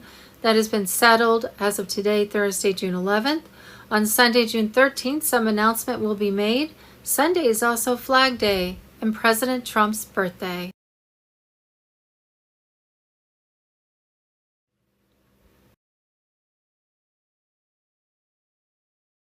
What we think we know as of Friday, June 12th, 2026. Thursday, June 11th, 2026. I don't think the people Trump is negotiating with in Iran are on the same team as the IRGC. I think Trump already has a deal in place with the next regime, and they are covertly working with Trump to facilitate the transition, while circumventing the rogue IRGC. And much of what we see is just theater. The Iranian people are being held hostage by this radical Islamic regime, and Trump is trying to surgically eliminate any rogue elements, while not completely destroying Iran's future. We want to preserve the nation for the Iranian people and free them from the shackles of this illegitimate regime. Pastor Bob Joyce on Telegram. Thursday, June 11th, escalates. More bombing tonight on Iran, bigger and more powerful. President Trump is done playing games after Iran downed a U.S. Apache helicopter near the Strait of Hormuz. America has already struck 2 nights in a row. Now Trump is warning another round is coming tonight, and he's eyeing Kharg Island. Iran's critical oil hub. From Truth Social, the U.S. will hit their Navy, Air Force radar, anti-aircraft, and take total control of their oil and gas infrastructure. just like we did successfully in Venezuela. No more drip delays, no more letting Iran run out the clock on nuclear weapons. Maximum pressure is working. The regime is bracing. This is what strength looks like. Peace through overwhelming power. Trump is putting America first and forcing the deal, or total dominance. Charlie Ward on Telegram. Thursday, June 11th, John Thune is inept and incapable of leading the Senate. A bill to defund the Taliban has been on his desk for 11 months. He lied or doesn't care. Caroline Levitt on Telegram. Thursday, June 11th, President Trump has now confirmed that Iran has to sign the deal or get bombed even more tomorrow night. The gloves are coming off. Trump spoke directly with top Iranian officials in Tehran who asked him to stop. The war returns or they sign this deal. 49 Tomahawk missiles, fighter jets over the skies of Iran, and the U.S. military hammering the Iranian regime, sending a message to those in Tehran that they have two options here. Either the war returns and they get hammered on the battlefield, or ultimately they sign this deal that was presented by American negotiators.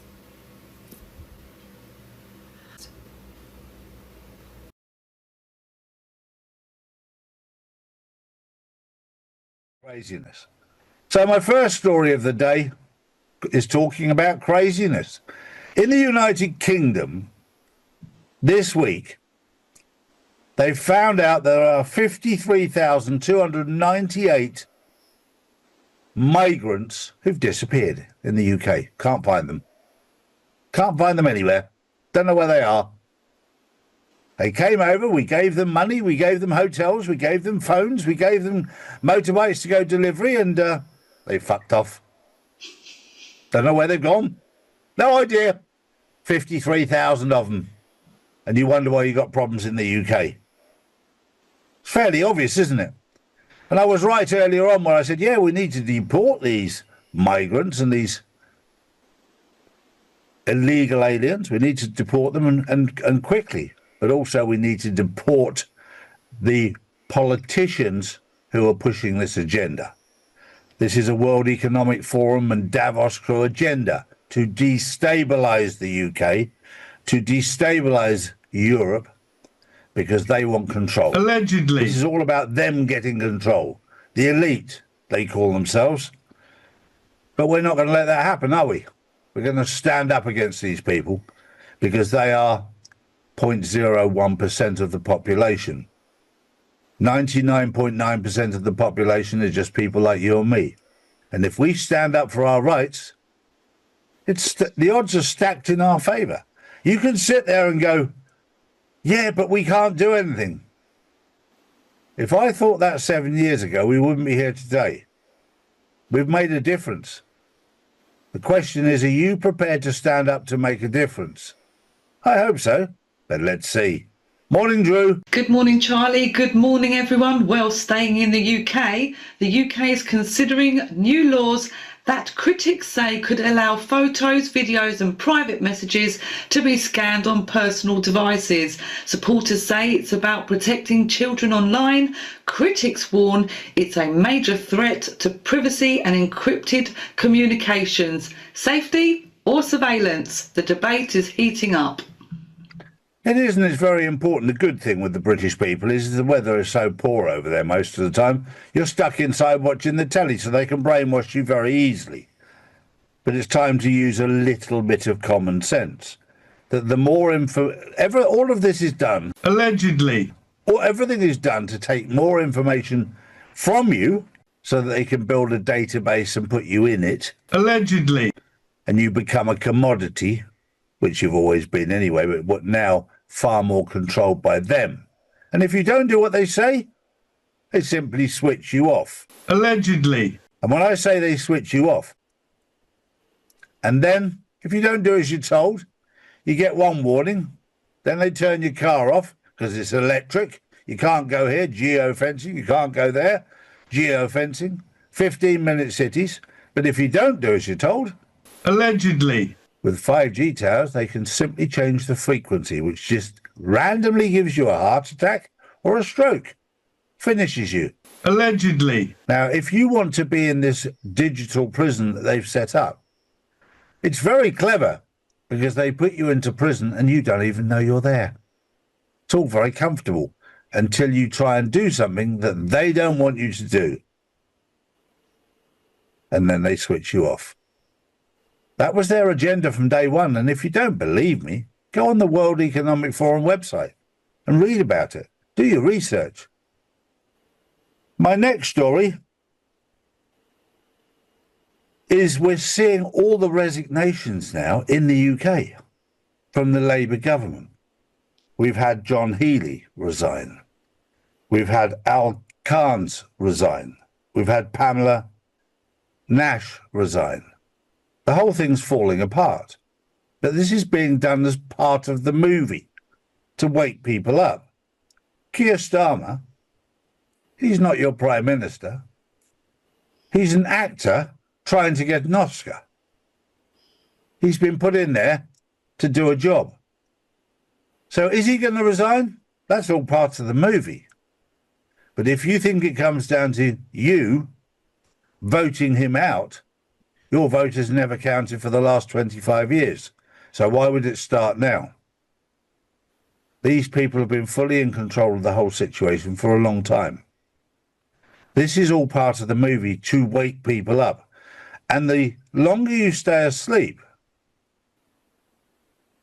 the more license it gives them to push the envelope, to see how far they can push you, to see how stupid you really are. And they'll continue to do it. And for those people who are awake, it's frustrating, but it's also comedy. It's divine comedy. True. Next up, a Seoul court reportedly sentenced former President Yoon Suk-yeol to 30 years in prison in a case linked to alleged military drone operations and the 2024 martial law controversy. Well, this is a very, very big story. And this is a former president of South Korea who's been arrested, who's been charged, who's been convicted, and has been sent to prison for 30 years. Now, if you live in Korea, and we were there last year, this is just like a massive shock. But this is not what the Americans want. They want Obama arrested. It'll come. Because I know it will come because it's already happened in real life. In the movie, it hasn't yet played out. But it has to be dripped out at a pace that is palatable, a pace that people can accept. Because if it came out too early, people just wouldn't accept it. They wouldn't understand it. They wouldn't comprehend it. And this is very important because the ex-president Yoon Suk-yeol from South Korea, he was imprisoned for an insurrection. And what happened in America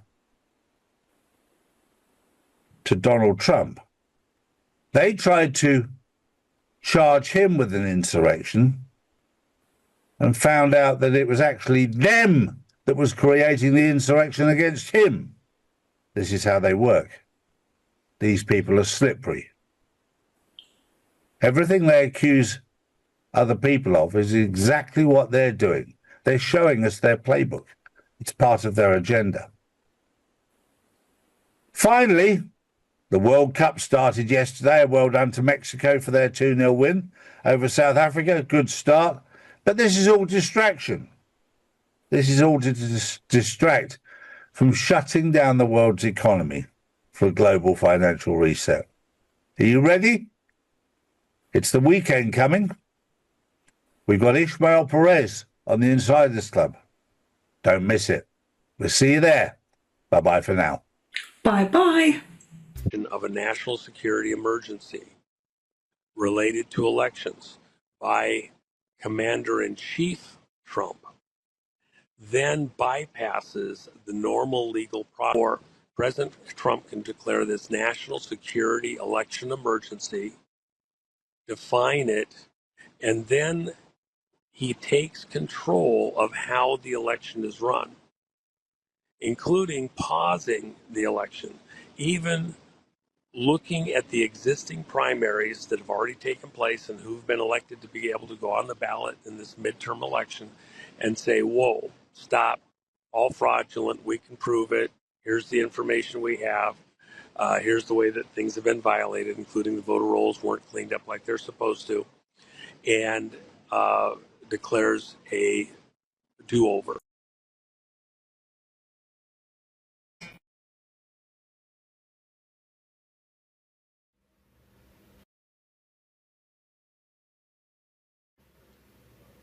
Thursday, June 11th, Barack Obama was using USAID to pretend to send money to a country for aid and instead laundering it to the Cayman Islands, a scandal during the Obama USAID era. We were running a number of rogue USAID operations in Cuba at the time. I'm simply showing the American people where your tax dollars are going and how these things are structured in order to systematically fool you and to fool Congress and to fool the White House.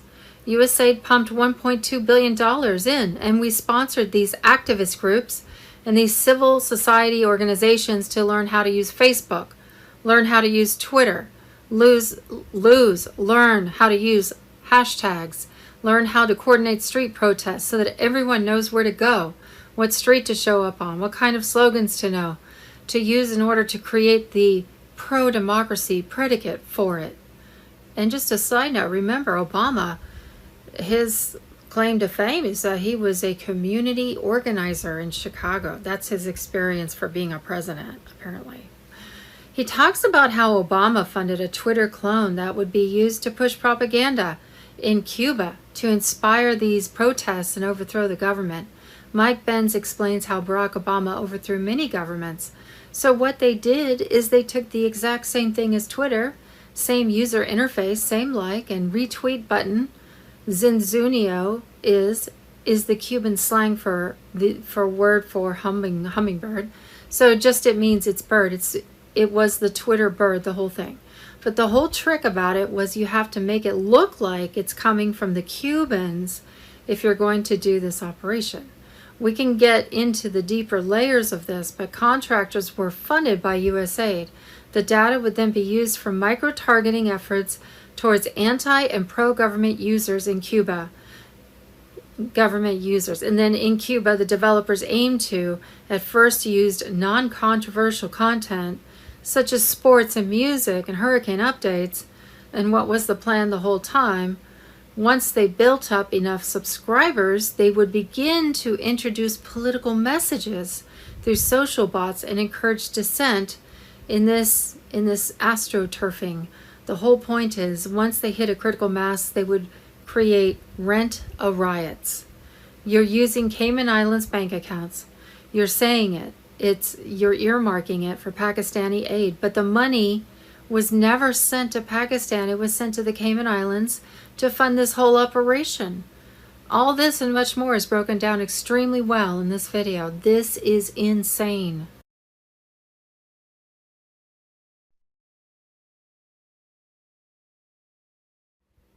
Thursday, June 11th, CERN shuts down June 29th. They told you it's maintenance. It isn't. Mr. Poole final chapter on Telegram. The Large Hadron Collider, the most powerful machine ever built by human hands, goes dark on June 29, 2026, permanently offline for what they call Long Shutdown 3. They told you it's an upgrade, routine, technical, but the internal timeline doesn't match. LS3 was originally scheduled for 2028.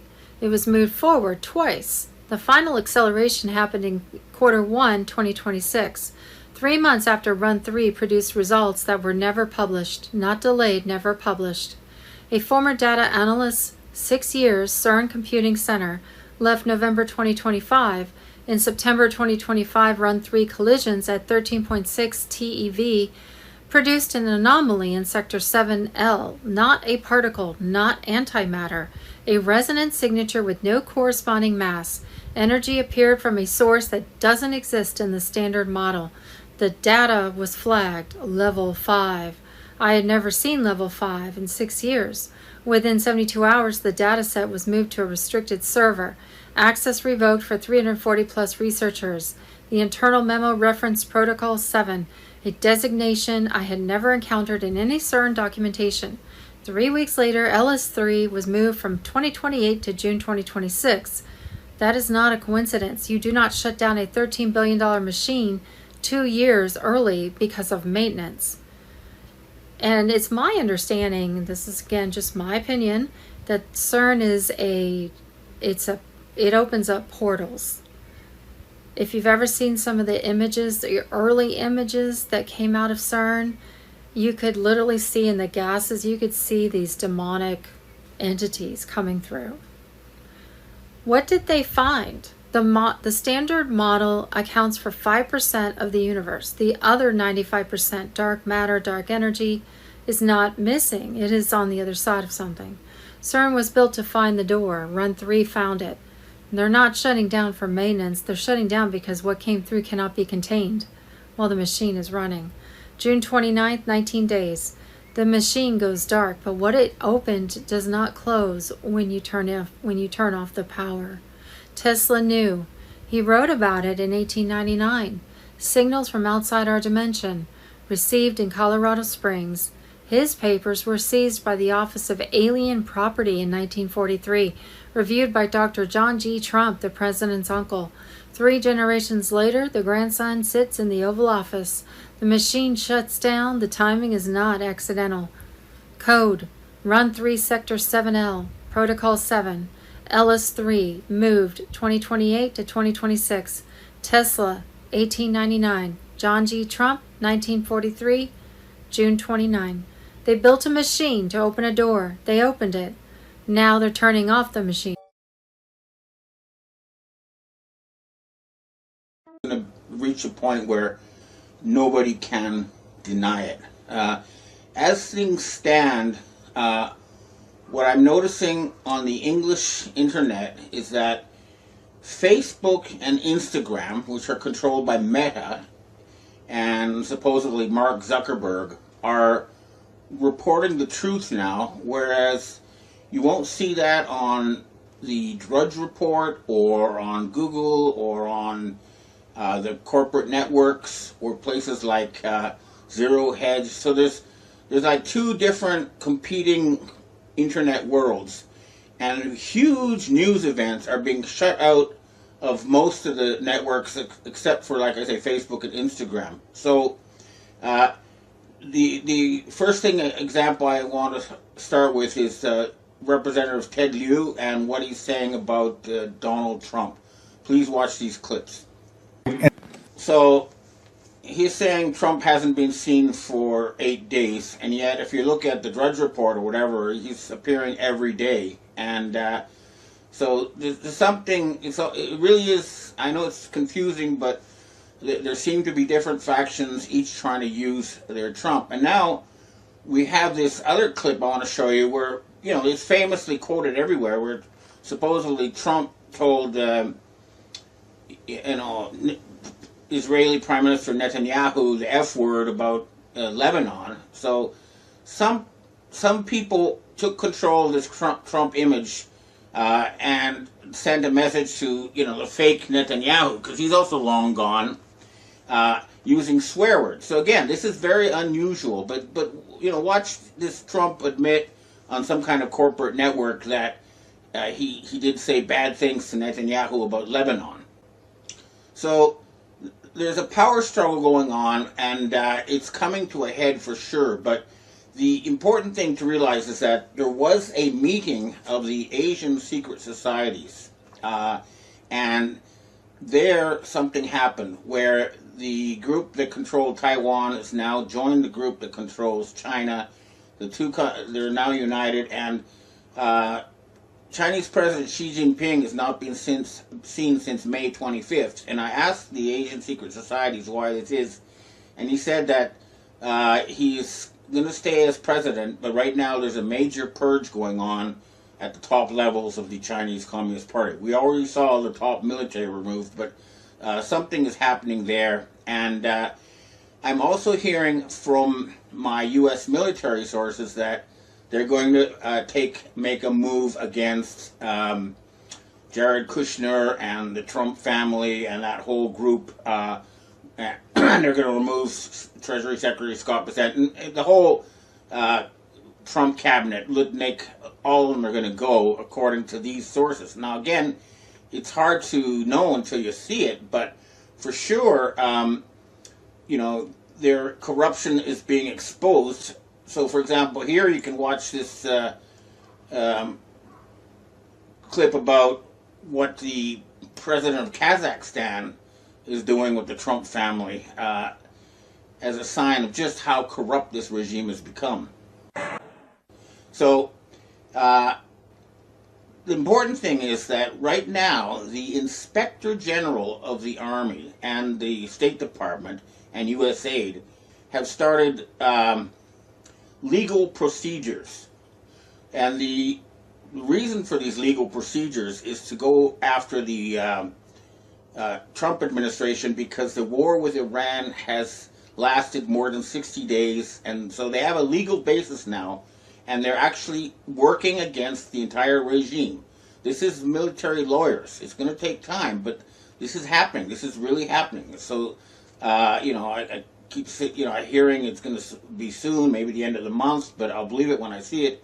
But something is going on. Now, the other thing that people are not seeing if you're not on, if you're watching places like Drudge or the normal internet, blogosphere, you won't be hearing about the trial of Bill Gates and Albert Bourla and all these people and the Rockefellers that's taking place in Holland. Now, I've been writing about this for years, but the difference is, if you watch this lawyer, Peter Strasser, who's carrying out this case against Bill Gates and all those people, this is happening in a court of law, which means that there's actually going to be military enforcement. It's not just someone like me blogging. So watch this clip. This is a legal proceeding, and it's coming out, and hundreds of millions of people are now aware of this. So we've reached a critical mass, and there's no turning it back at this point. Something fundamental has changed, and we're hoping that the control of the financial system will soon be taken away from these people, and there's going to be some kind of jubilee. But it's not over till it's over. You still have this fantasy world where, for example, Elon Musk is going to, take his SpaceX public and become the first trillionaire, based on mostly computer graphics, although they do have Starlink, but nonetheless. But I guarantee you this time it is different. And one good piece of evidence is that Jared Kushner, who the Italian P3 Freemasons seem to think is their leader and one of the top people in this clique, tried to buy an island in Albania. He's trying to buy a Cold War bunker in an island in Albania because he's obviously looking for a place to hide. The man knows his days are numbered, and he knows, and he's looking for a place to hide. I don't think it's going to work for him. I don't think there's anywhere he can hide because the entire world is in Lebanon and elsewhere, and they're just not going to get away with this time. I know it's been very frustrating, but something really is changing. Now, another thing that you won't see in a lot of the news is that the Southern Poverty Law Center has been accused by the Justice Department of staging fake Ku Klux Klan cross burnings and using government money to buy masks and stage cross burnings so they can fake white supremacy in order to justify all sorts of crackdowns on human rights and patriots. So these are the people we're dealing with. They've been staging these fake events, controlling politicians, and not just that, they've also been poisoning us. Watch this JFK Jr. clip and to see what I mean. So they're putting all these chemicals in our food, and they've been trying to kill us. And I think finally we've reached the point where we cannot stand it anymore. And this is also global. Like I say, the meeting of the Asian secret societies is something that the whole world is involved in. And what it's going to mean is that the United States is going to be replaced with something different. Watch this clip from Australian television in Iran to see how the world most of the world looks at the current regime of the United States. And remember, this has nothing to do with the American people. They feel the American people need to be liberated from their own government. And I think most American people agree with this. But watch how the Iranians look at the Americans, because that's how the world's looking at the current regime in the United States.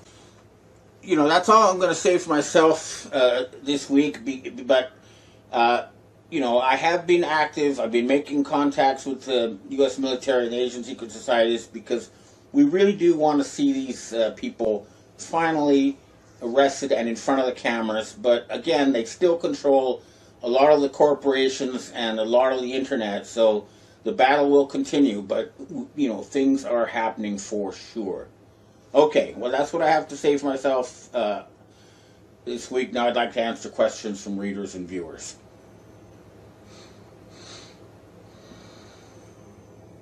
Hi, Ben. We have our first question for today.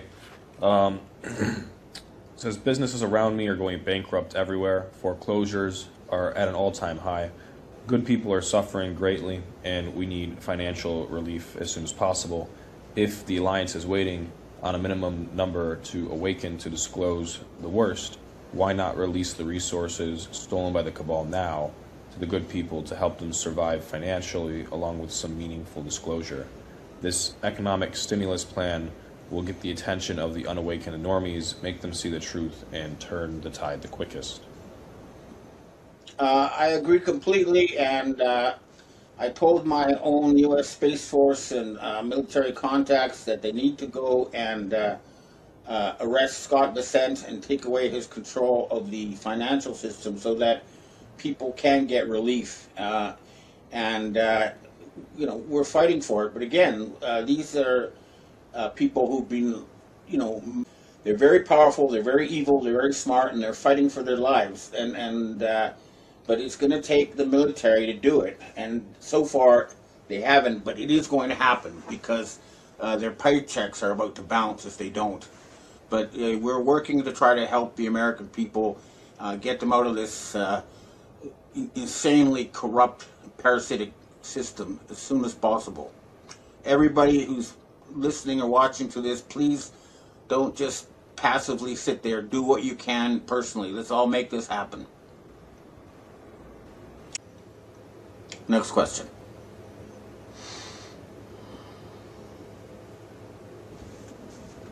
Hi, Ben. What are we having going on right now in the Middle East?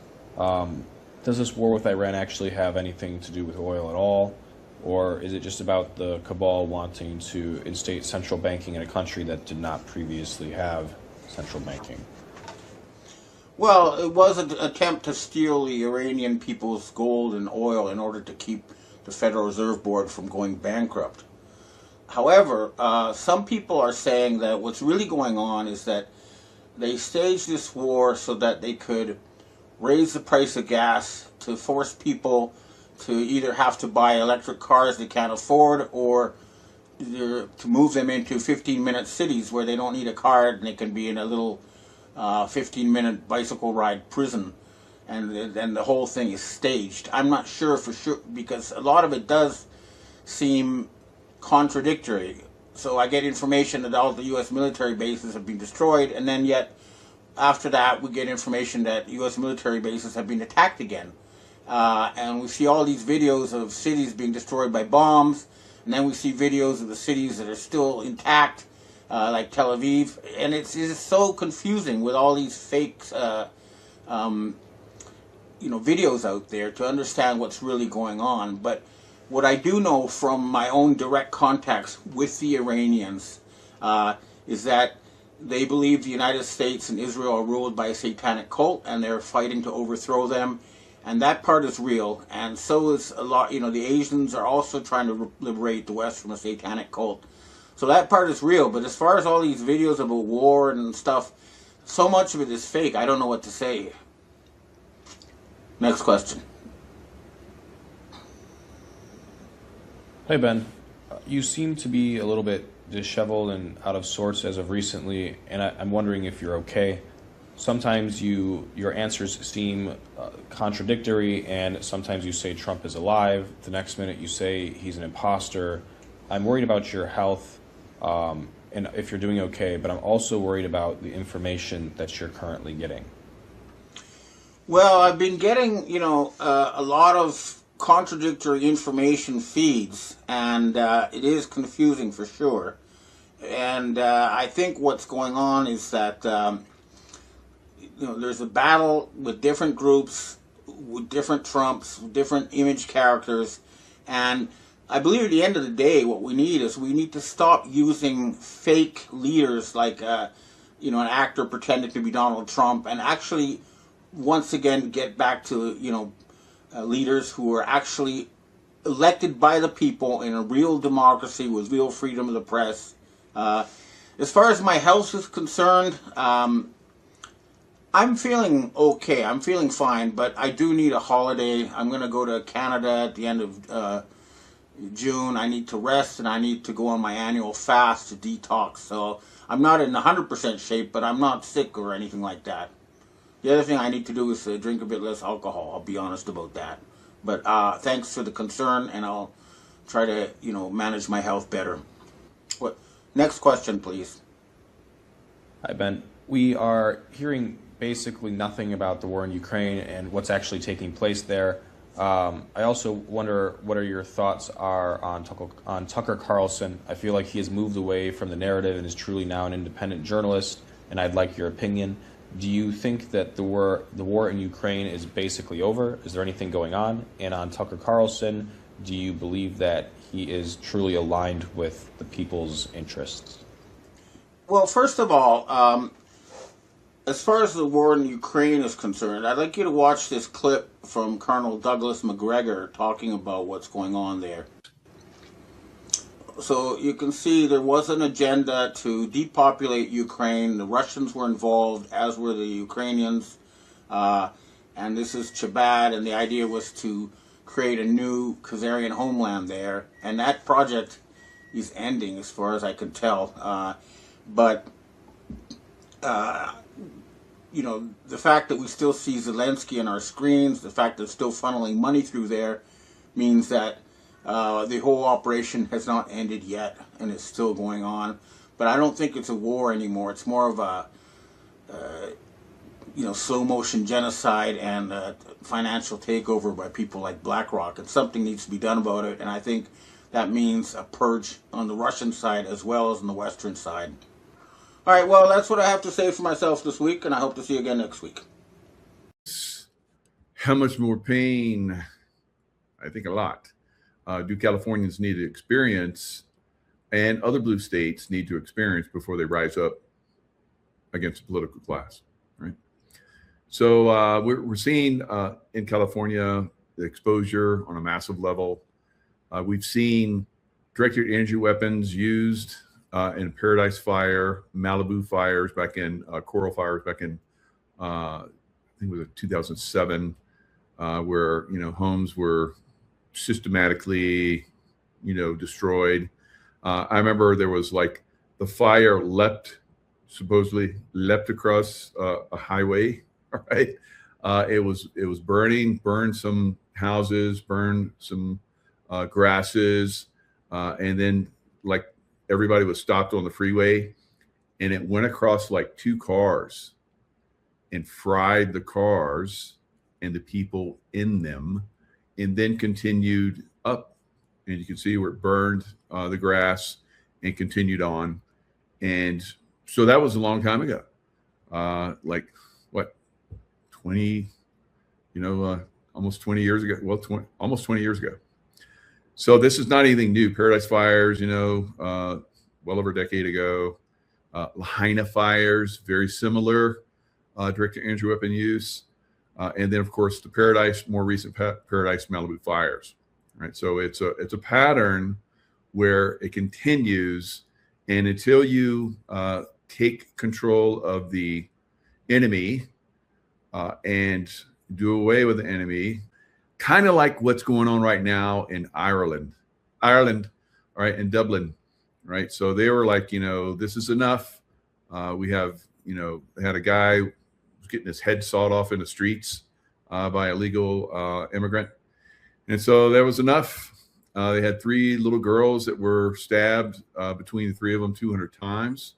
And you have the political class saying they have been throwing people in jail because they shared information or protested online to what the political class had thrust upon them. Just like we're seeing the political class in California and other blue cities, or blue states are, pushing their ideals, communism and so forth, onto the populace.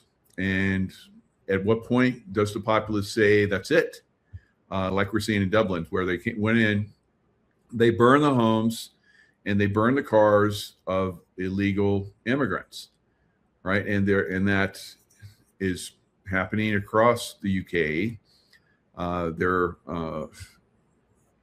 heard reports and I've seen reports of where, like I said, this was coming.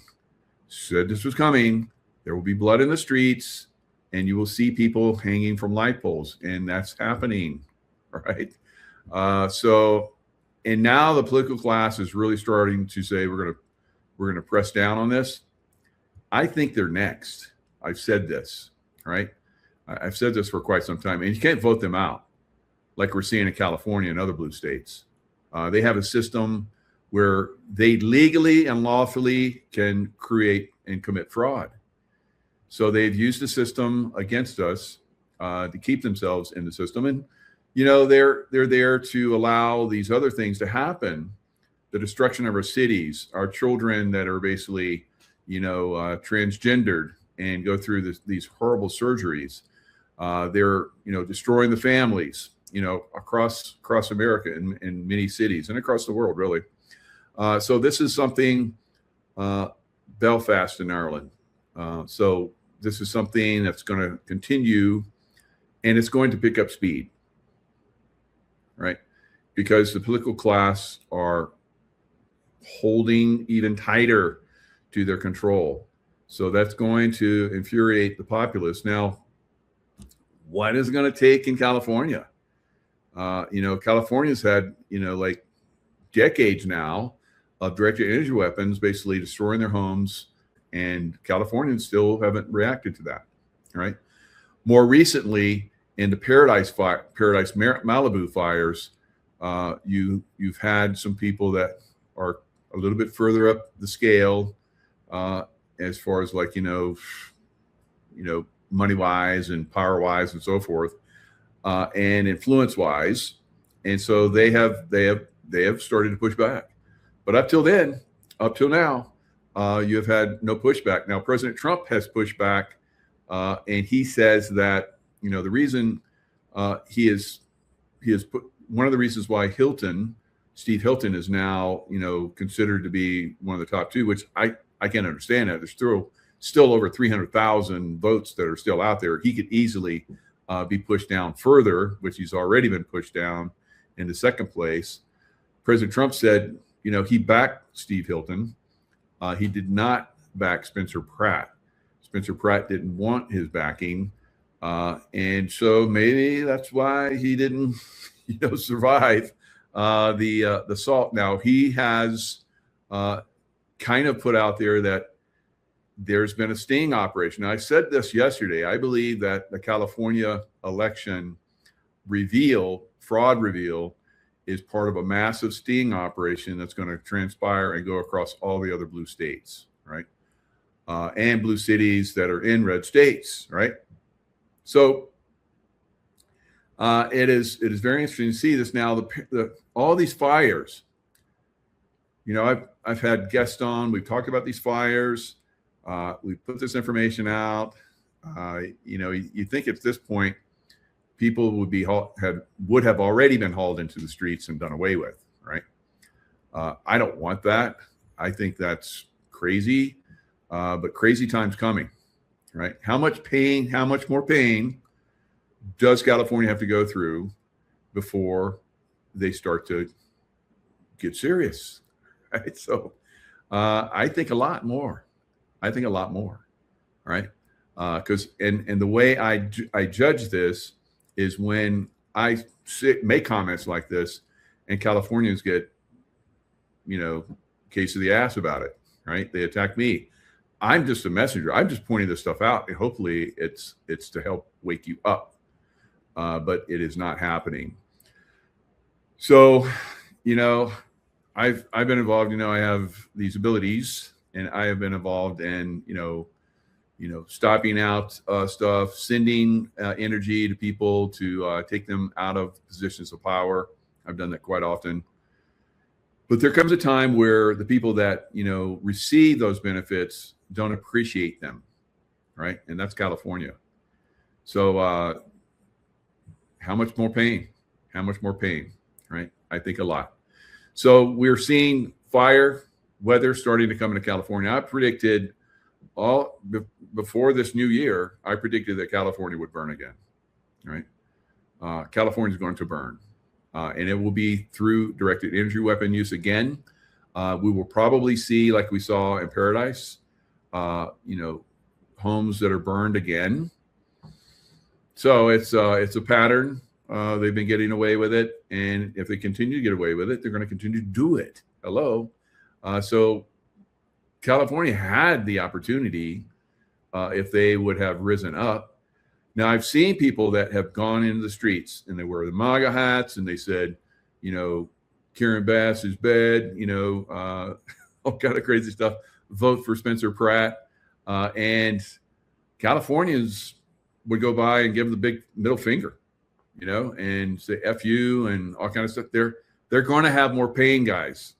California is going to have more pain, right? So it is what it is. We've been trying to help them awaken for decades now, and they have chosen not to wake up. So they're going to get what they're going to get. All right. Now, still, people are going to try and help them. They're not going to be completely abandoned. I think that we're going to see some different things that are happening. So we'll continue to share and try and do the best that we can. But at some point, people are going to have to really, really get involved. And I have not seen that for decades now.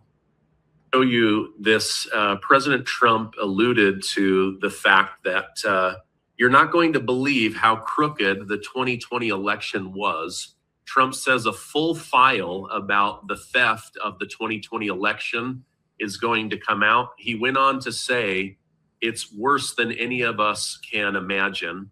I know you're out in California right now with the election abnormalities and rigging that's going on out there. But before we get into LA and California, what do you think when President Trump says there's a full file that's about to come out? Do you think that's something that Tulsi Gabbard has been putting together and they are going to release before the midterm election? Or what do you think he's alluding to? There are people in the White House and outside the White House who have been working to put together these files. Okay, and the files are going to be extensive. There's millions of us. Yeah, well, it's all a lie. A small group of people are going to steal the money, promising utopia to the others who believe they're going to get it. And for a while, the criminals protect those who are forces of destruction, destroy the family, mutilate the children, get them in the streets to destroy the cities. And you've got a consciously designed destruction, which is the prelude to the system collapse. All right. So we're near system collapse in California, which I've been saying is coming. Consciousness does have an effect. You can, change things. You can, change some people, right? Through consciousness. And you can, I love Stephen Gardner's channel as well. Yeah, he's really good. Because there's a lot of us out here that are trying to wake people up, and we bring on really great guests. I'm going to have a couple really nice guests tomorrow. You want to be around at 1 and 3 for the guests they have coming. I don't like to say who these high speed guests are. That come on sometimes because there are forces that try and interject. All right. So when you see a lot of my guests, they just come on. Right. So some people are out there, they're like, advertising. I don't know why I get so suppressed. Right? So I do know why, because I really am helping people wake up on a massive scale, although not at the level that I would like to see. Now, Paradise Fires, we've talked about them. We've had lots of experts come in and talk about how these were anomalous, where you have, homes that are burned down to nothing. These are not normal fires because you see, all next to these homes, the trees are still there. So the outside fuel source that normally comes in through forest fires and so forth are grass fires that cross a highway and burn to crisp cars and people in them. So when you have, these different fires like that, anomalous, where, metals are like, melting in cars. And again, there's trees all around. This was Paradise. There's trees all around these homes. And there's other homes. So you'll get a whole neighborhood like this is taken down to ash. And just over here, there's a home that's not been touched. That wasn't advertised through the press, because the press is part of the problem, right? They're part of the system to suppress this information and to push the lies and the malfeasance that is happening. They're suppressing it, right? So houses with blue roofs spared. Yes, it happened in some areas, absolutely, because of the color. When the lasers come in, I guess that's a particular color that it doesn't, it's not activated in that color range. So it just basically shuts down the frequency of that laser. So yes, the blue homes, blue roofs and so forth, those homes survived. So now President Trump, during those fires, posted, "There is no reason for these massive, deadly, and costly forest fires in California, except that forest management is so poor." So there's multiple functions of why they do these fires. They come in and they take out neighborhoods that are targeted for some reason. I don't know. They have people within these neighborhoods that can't fight back. They didn't count on Spencer Pratt, I guess. But most of the time, people just take it and keep going, right? You have a very, very few percentage of the population, the 1%ers like myself, and perhaps you people that are watching. Thank you very much. I love your comments. Sometimes I'm like, am I wasting my time? And then I look at the comments, I'm like, okay, I'll keep going, right? So thank you. All right, so he goes on to say, President Trump goes on to say, billions of dollars are given each year by the federal government, with so many lives lost, all because of gross mismanagement of the forest, because they make money on this. So they have these forest fighters and so forth that come in and they make billions fighting these fires. So that's why you see every year, year after year after year after year, these fires keep popping up, and not just California, all across the country. We're going to see massive fires across the country this year, right? Not just California. No. There will be drought and fires. I said there'll be drought in the middle of the country.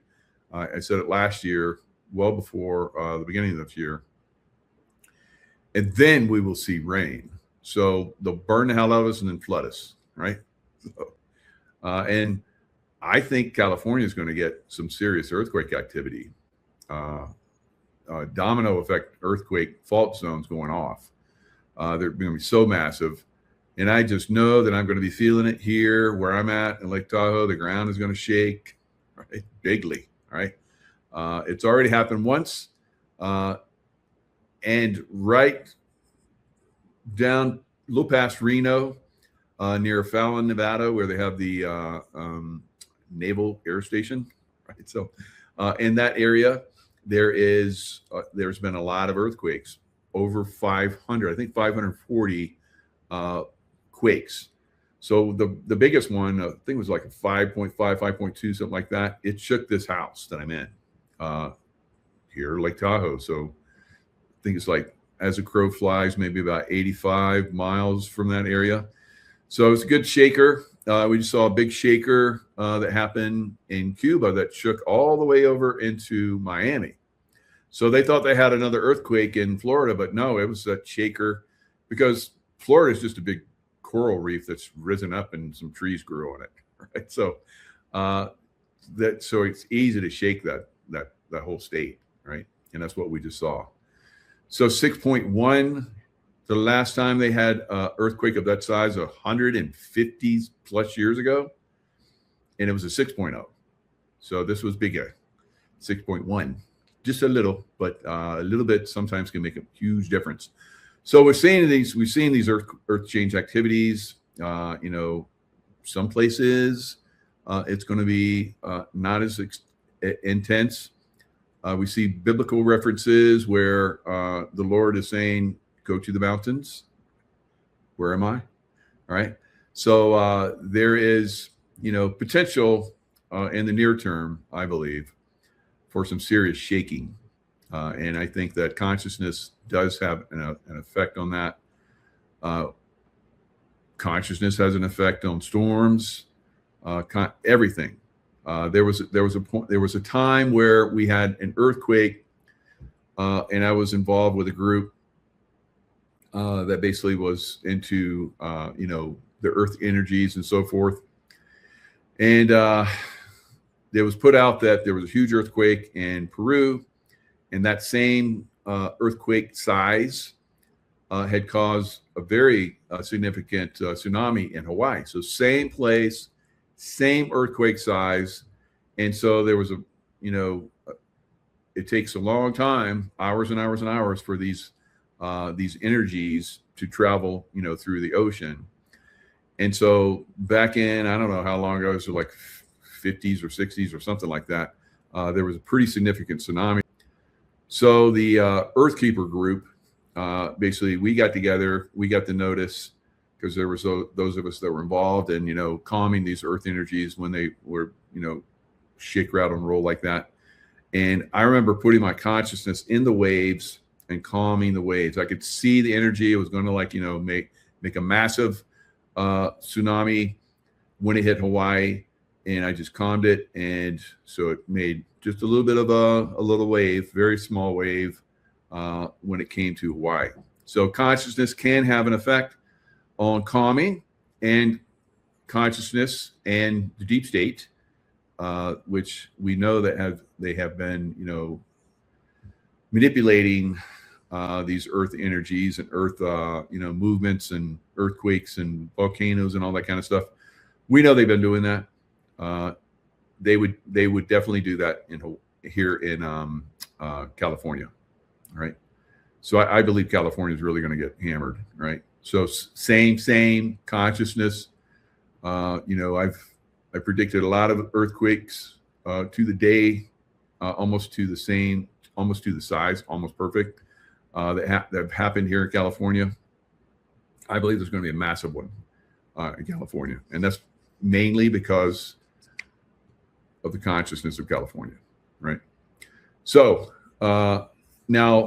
so he said all these billions of dollars have been wasted on California because they don't do anything with it. And then a California Professional Firefighters president, Brian K. Rice, bad man, labeled Trump's message an attack on some of the people fighting the devastating fires and make a lot of money. So don't come after our money. Don't come after our money. Trump even said that he would take Mount Shasta Dam and raise it several feet, and the federal government would pay for it. And Gavin Newsom said, "No, you kidding me?" He said no. So it would help preserve, during times of drought, the water, because California goes through drought. California went through 20 years of drought. Now, 6, maybe 7 years ago. I remember when I first came to South Lake Tahoe, there was severe drought. The water level in Lake Tahoe was like super low. And so Mike shows up and there's a record snowfall. How about that? And it filled up Lake Tahoe. It's 5:55 right now. So, you know, I would call in rain during the years while I lived in Lake Tahoe. And people would complain because they're like, oh, you're bringing in the rain. It's always sunny during this time frame. And I'm like, it's going to burn if I don't bring in the rain. Help me out. California, you're going to burn. You're going to burn. In fact, when I left Lake Tahoe, South Lake Tahoe, there was a massive fire and they actually evacuated South Lake Tahoe after a month or two after I left. Imagine that. So now that I'm back in, you know, the vicinity of California, 20 years of drought has ended, right? So consciousness can have an effect, guys. I've been showing this, I've been proving this for decades now, through my courses, through my books, through these conversations that I have with you. So California is going to burn because the consciousness is really bad, right? And it's not something that you guys that are beautiful people. California used to be the people of California used to be so beautiful, right? There were no devastating fires. There'd be some fires occasionally, but you know, that's always happens. You know, the brush, you know, it rains and the brush, you know, gets up there and California doesn't do the right thing and, you know, clear the brush. So because the environmentalists are like, it has to be natural all the time. Stupid people, right? And people, you know, California, oh yeah, the environmentalists, they're cuckoo, but hey, it's cool. Let's go surf, right? Let's go to the beach and get some suntan and swim and body surf. That's what I used to do, body surf. I love body surf. So it is something that California has gone slowly downhill, right? And that's it. Consciousness, of course, can turn around on a dime. Will something spark Californians to get over their me attitude and you know, start to work together to overcome this stuff? I don't know. People of Ireland, they work together now, right? They're creating a movement that's probably going to spread around the world. And who knows, maybe California catch a little bit of that. I hope so. But we have some very, very bad people out there. So Brian Rice goes on to say, in my view, this shameful attack on California is an attack on all our courageous men and women on the front lines. You're going to burn, California. You're going to burn. All right. So let's look at some of the burn. There's been people reporting the burn and people haven't been paying attention on high enough numbers. So let's try again. Let's see how many views we get on this one. They were overtaken by the flames. Sounds like Lahaina, remember? They were right on that road that was right on the water. There was nothing there. The police stopped them on orders from the sheriff who was in that shooting in Las Vegas. And then months before Lahaina, he gets transferred to Lahaina. And the woman that had been there for like 20 plus years that was handling all of the information and, you know, personnel files and so forth. Wow. So we see this method that they have over and over again.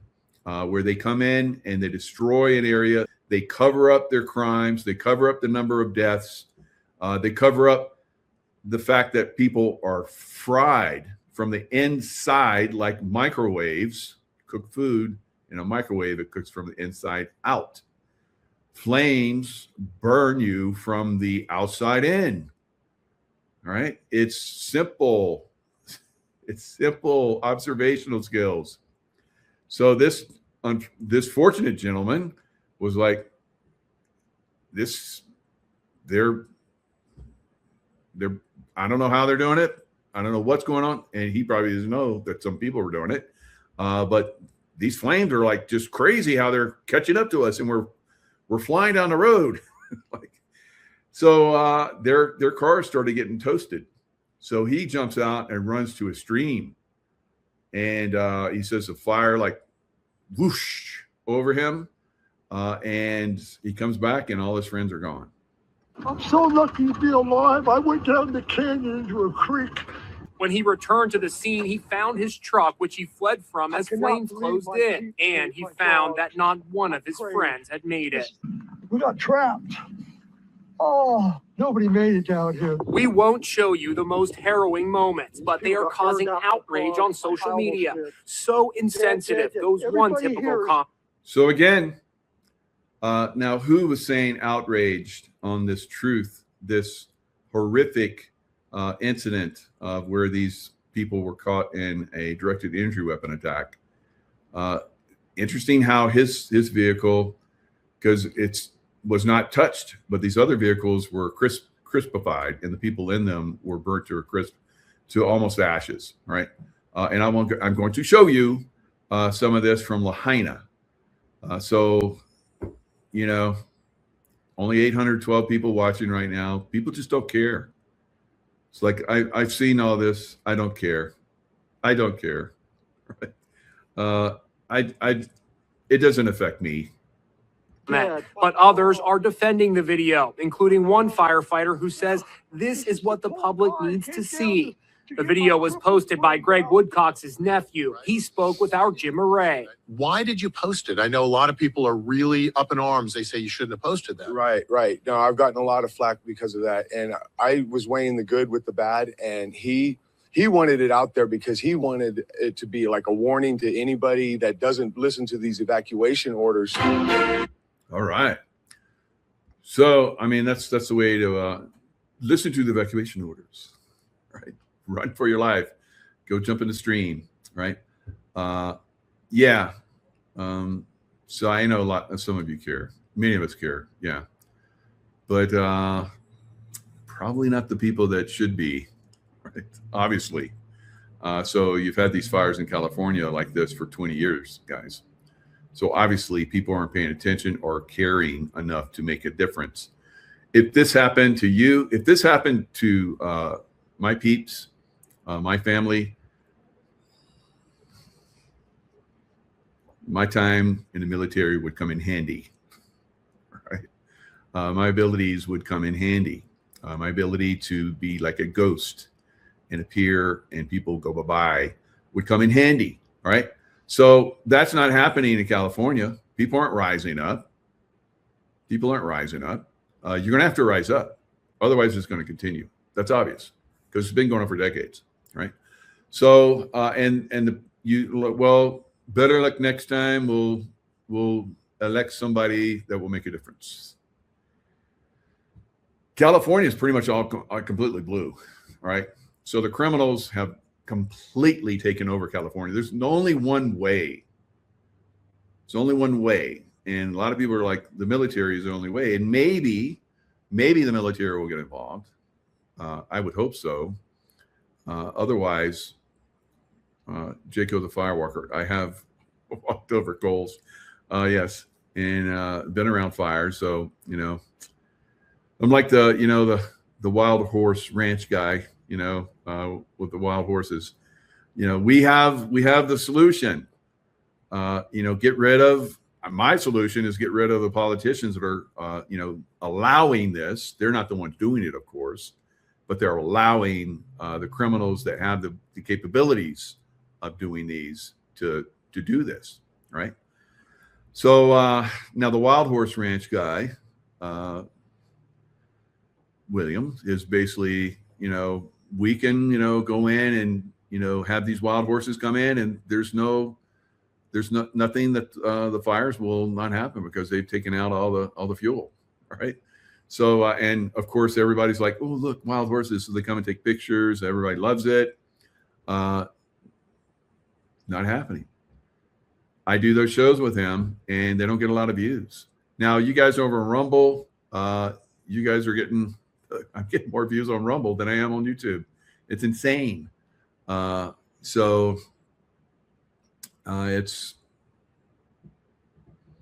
because I don't know. I guess here on YouTube it's suppressed or something, or there's just not the audience over here on YouTube. I don't know. So new FBI is in LA, California. That's good. Janet. I know, Janet, you live in Northern California. So that's a little bit better area than Southern California. So I know you are very active and with your community. So that's good. So Lahaina. Let's look at Lahaina.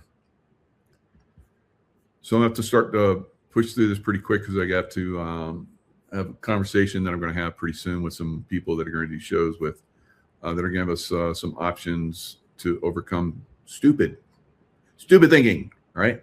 There are some very, very interesting techniques to overcome that, right? And you guys are going to love what I'm going to bring up. So here we have Lahaina. So as you see, same thing as paradise, you're going to see there's a blue roof, right? And you're going to see these fires basically jump around. Some homes won't be affected, and some will. Some will be burnt to a complete crisp, which is impossible. You have all the fuel out here that's not affected, but right next to it, it's down to concrete, right? So you're talking porcelain. Where's the washing machine? Where's the dishwasher?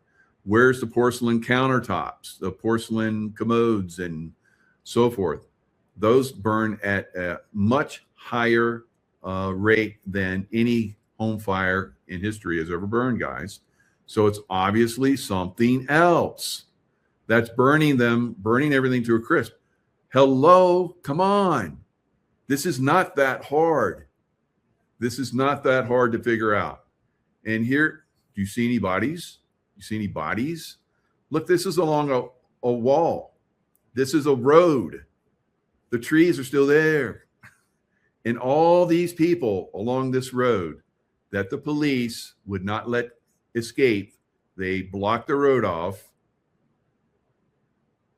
Some of them jumped into the water, and some of them in the water were fried in the water. This is not rocket science here. Come on. How many times have I done these shows over the years? A lot. All right. So we got the Great Maui land grab that Michelle and I have done. I've done many shows with her where she's talked about this, and she talked about the political class there, very similar to what's going on in California. Same political class, same corrupt political class, right? Now, this is a dog. As you guys see, it's crispified. So again, a wildfire burns everything from the outside in. The hair, skin, and clothing are burned first. Bodies are left unrecognizable except for their bones and teeth if they don't burn to ash. However, here are 3 images of burned victims in the Lahaina fire who are completely recognizable. So here's a dog. First victim is a dog with his legs out as if he had been running on concrete on a road there. He's running and he gets hit by the directed energy weapon and fries from the inside out. His fur is still there. His snout, everything is recognizable on the outside. But on the inside, like this frog that was leaping. This is a frog that was leaping. Its skin is completely still there, but everything inside, just like microwave to ash, is gone. The frog was leaping in the air, and the directed energy weapon hit him, and boom, inside gone, outside frozen in time for everybody to see. This is not that hard. This is a man that was running from the directed energy weapon that he saw that was like frying everything probably, but he didn't get away. All right, so here you have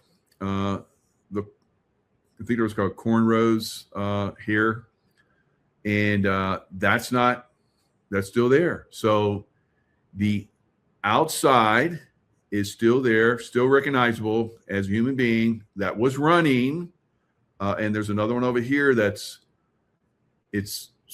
there's totally unrecognizable. I mean, barely can see the outlines of the legs, but the upper torso is still there. See how there's bone right here that's sticking out? He was fried from the inside out. Here's a man that was running. His britches were burned off. That's why he had this dot here over his private parts. This whole side right here is fried.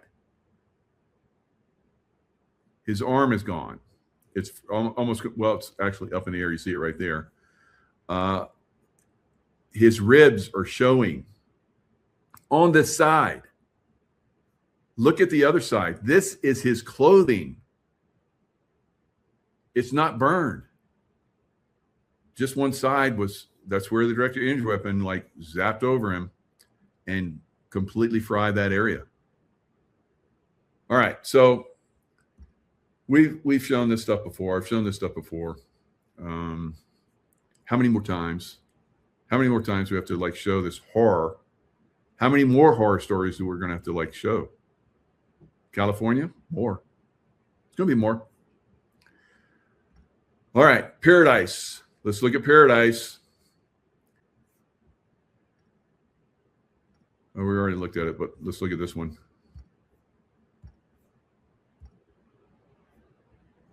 And this is Maui.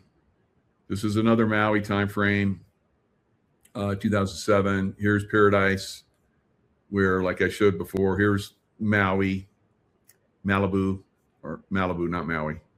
The homes right along the coast, fried, as you see here. Just fried. The other side, fine. They got the road separating it, the B separating it, and the laser just went right up through there, right? And fried everything. Hello. Fried it all the way down to nothingness.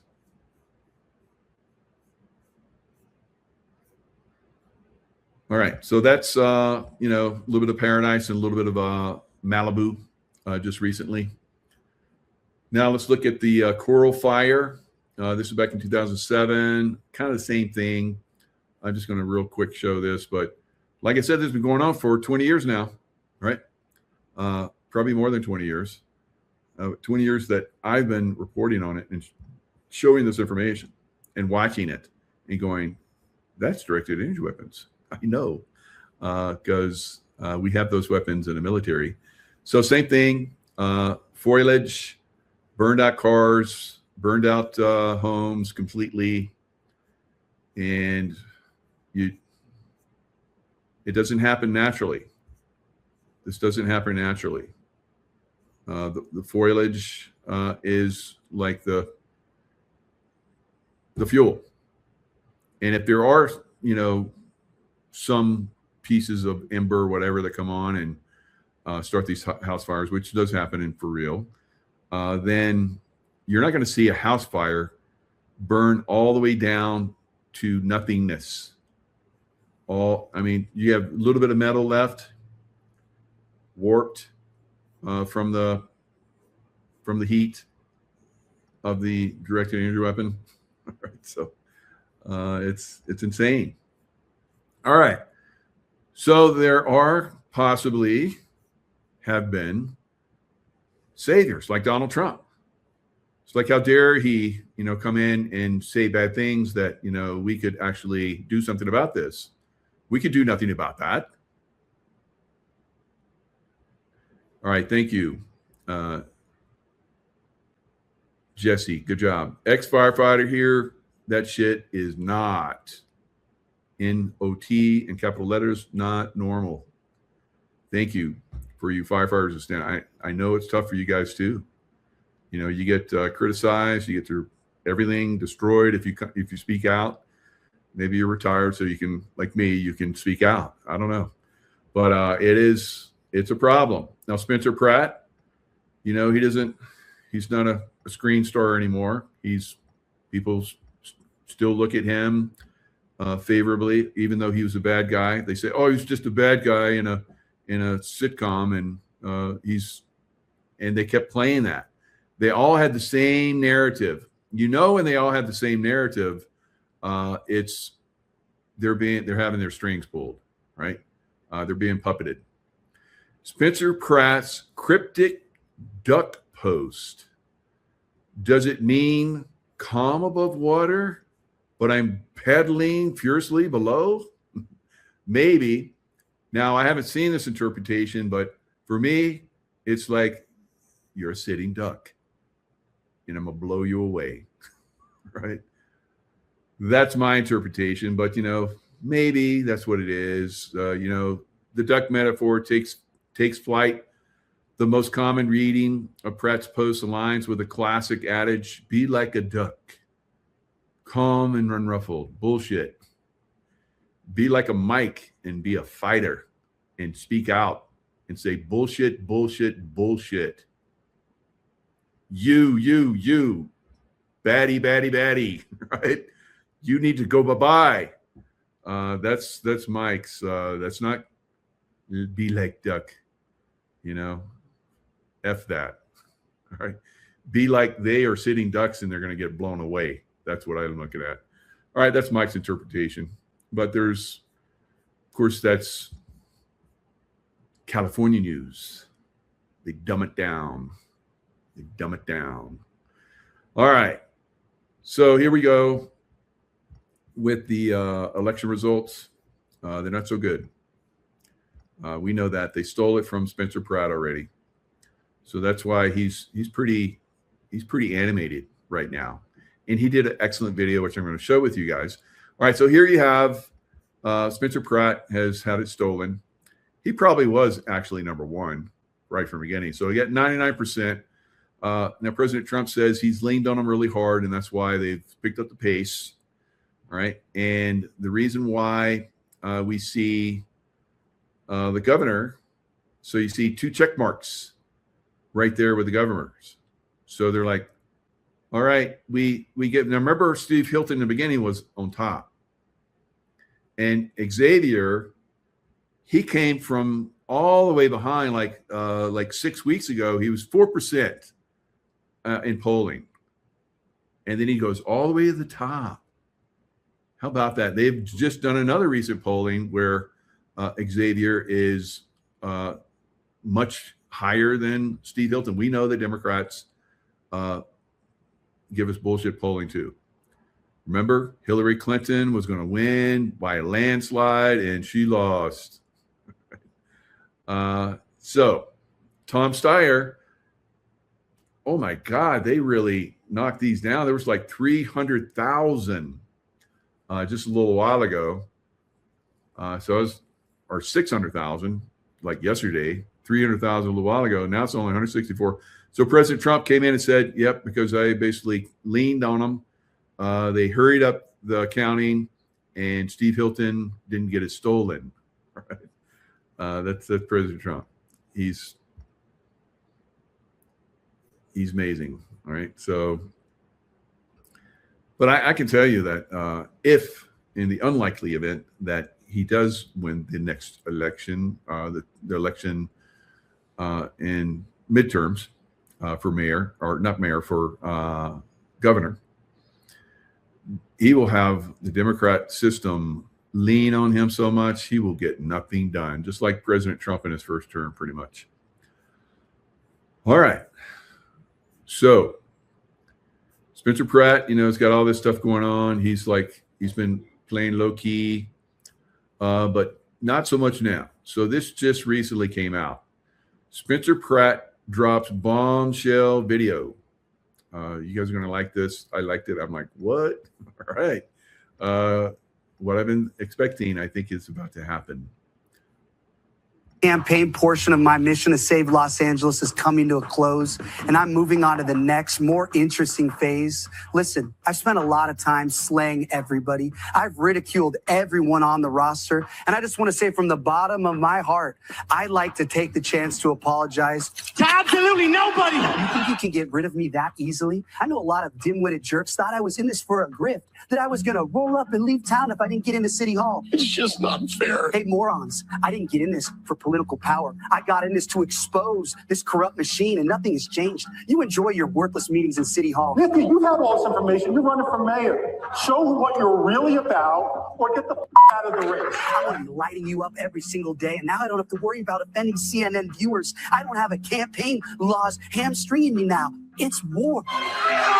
It's 0 hour for Los Angeles. Angelinos are now stuck with two morons responsible for all their problems, and they have to choose between dumb and dumber. That's not a choice. That's the machine protecting the machine. And now every problem that plagues Los Angeles because of these two corrupt communists is going to accelerate, and the city will tumble headlong into the abyss. You have no idea how many major developers, hoteliers, business owners, entrepreneurs have been texting me saying they're packing up and leaving town. More of your favorite restaurants will be shuttering. That means less tax revenue. That means the city has to cut services, more potholes, less firefighters, less police patrols, more criminals, more drug addicts terrorizing your communities. And we haven't ended it. You have no idea how bad things are about to get for this city. Look at this place already. Weeds growing from every crack and crevice, graffiti over every square inch of public space, garbage, drugs, feces, burned up dogs, burned down towns, abandoned storefronts. This city is a mess, and you're about to reward the arsonist who torched a place with 4 more years of destruction? I know he's very bitter. My goal hasn't changed. I've been laser focused on stopping these commie animals, and I will stop them. If you think we uncovered a lot of fraud and evil in the campaign, just wait.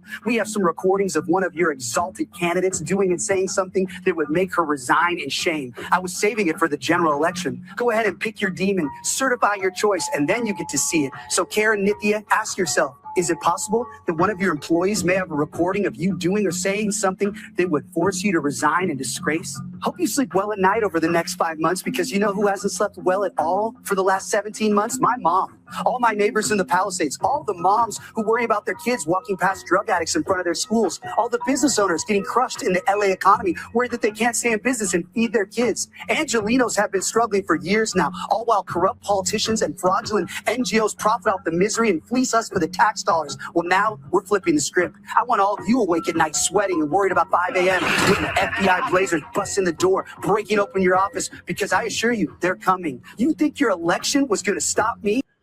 All right. There's some 1%ers out there that are willing to speak out. And looks like hell's coming. Hell's coming for these people. All right. So you're getting close here. So let's see what Tulsi has to say about bioweapon labs. So she was, criticized for coming out with this a long time ago. And she was called a traitor. And traders should be, taken out. So we're going to see, I think, a lot of traders get taken out. She's obviously not one of them, but we'll see. 35 years working in the military at the highest levels as a Navy SEAL, and all the way up to SEAL Team 6, Tier 1, then getting out and working in the CIA at the very highest levels, protecting case officers, tracking down terrorists that were a threat to not only America, but the rest of the world. Being involved in that for 35 years. And what did I get for that? They destroyed my life. So you think they're going to go out of the way for you? Not at all, guys. All right. We have to take this system down. Not waiting for somebody else to do it. We can support somebody that wants to help us take it down, like President Trump and team. But if we don't get involved, if we don't get active, we're done. We're done. All right. California. We'll see California. It will be done very soon. All right. All right, guys. That's all I got for right now. Lots of love. Stay in the love vibration. And we'll see you guys next time. Live at 4:44, angelic, right? So gotta get those numbers when you can. So we're looking at the election fraud is exposing itself more and more by the day in California. Will this lead to a Democrat collapse? Because we know that they only are in existence because of fraud in the voting system. So this gets exposed in California. It's a sting operation, I believe, and eventually they'll be able to shut it down in every state, right? So, like I've been saying, Democrat Party is going to go bye-bye, right? So we could be seeing an imminent collapse this year before this next election or after this election, because they won't, for the most part, be elected. Now, are there good Democrats out there? Yes. Are there good? But they have to stick to a party line because the Democrat Party is so captured, right? So if you come into the Democrat Party and you have good ideas, they can't be implemented, right? You have to go with the party line or you will be destroyed, right? You, your family, and on and on. Kind of the same thing in the Republican Party as well. So I'm not, taking any pot shots at any particular party. They both need to go away, right? Now, Trump has been taking Iranian oil at the rate of 100 million barrels, right? That's what he's claiming. So we'll talk about that. And big earth changes are coming within, I think before the end of this year, and definitely on a larger scale into 2027. So will that big earth change event that's coming and more after that, will that be the thing that collapses the stock markets of the world? It could, right? Because I'll show you when we had the attack back in World War II on Pearl Harbor, the stock market took a 20% cut, just right at 20%, not quite. So 20% major correction, and we've had about a 10%, like I talked about last night. You better be getting into silver. If it keeps going down, keep buying it. But today it turned around. Looks like it may be going to the moon now. So it's still not too late, because this will be a great buying opportunity in silver. And if it turns around and goes back down, just keep buying it, guys. Right? It's a great opportunity. You're going to see, because I'll show you the numbers a little while. The stock market was up big today. Remember I said last night, stock market will probably turn around tomorrow because Elon Musk has his SpaceX that comes out on Friday. So the markets are going to celebrate and blow up. So it'll be like 1929 all over again, right? So the market furor is going to be incredible going up. It's going to gain back that 10% of the loss and gain another 20 to 30% before it's all over, before it crashes. All right. So enjoy it while you can. Get your silver while you can and get those percentage increase, because the percentage increase in silver was a lot more than the stock market today. Right? It's a lot more. And if you're in silver ETFs, SILJ, the juniors, you got a well over 7% boost. So I was very happy about that, because I went in early today and bought a bunch more, and it's a bigly. All right, let's jump in. Let's talk about this election fraud that's going on in Los Angeles and throughout California. The Democrats are, they're whistling past the graveyard, right? I think we all can celebrate that. But like I said, Democrat Party is just one uniparty. It's a political machine that has to be exposed and destroyed. Same thing is happening in the UK. We're looking at Ireland, which is basically talking about breaking away from the UK, and UK is talking about breaking away from NATO. It's like it's all coming apart. It's all coming apart. This is fantastic. because we want NATO, the basically the Nazi system, because it was always Nazi. It was always Nazi. The Nazis, were the former generals of Nazi military, were the ones that ran NATO for a long time. They gave it a little gap so that no one would notice, and then they started running NATO. They still run NATO, right? They're all Nazis. NATO's a Nazi organization, so it has to go bye-bye. All right, let's look at the latest numbers. So Los Angeles primary results. All right, you see Nithya Raman, on election night, she was crying. She was like, we fought hard, but, she's basically given I lost, right? Sorry, guys, we worked hard and everybody supported me, but, we lost. Little did she know that they had plans. Remember how, and we posted that, I talked about it, how Gavin Newsom said, we have a break the glass event if things don't go our way, basically. So the break the glass moment happened, and Nithya Raman zoomed up to second place after giving basically I'm done speech, right? I give up. So, and I'm so sorry, crying and everything. Sorry to her children. Came here, or her parents came here, and she's been running, for offices for, I don't know, last 20 years, whatever. So they came here from India. India, as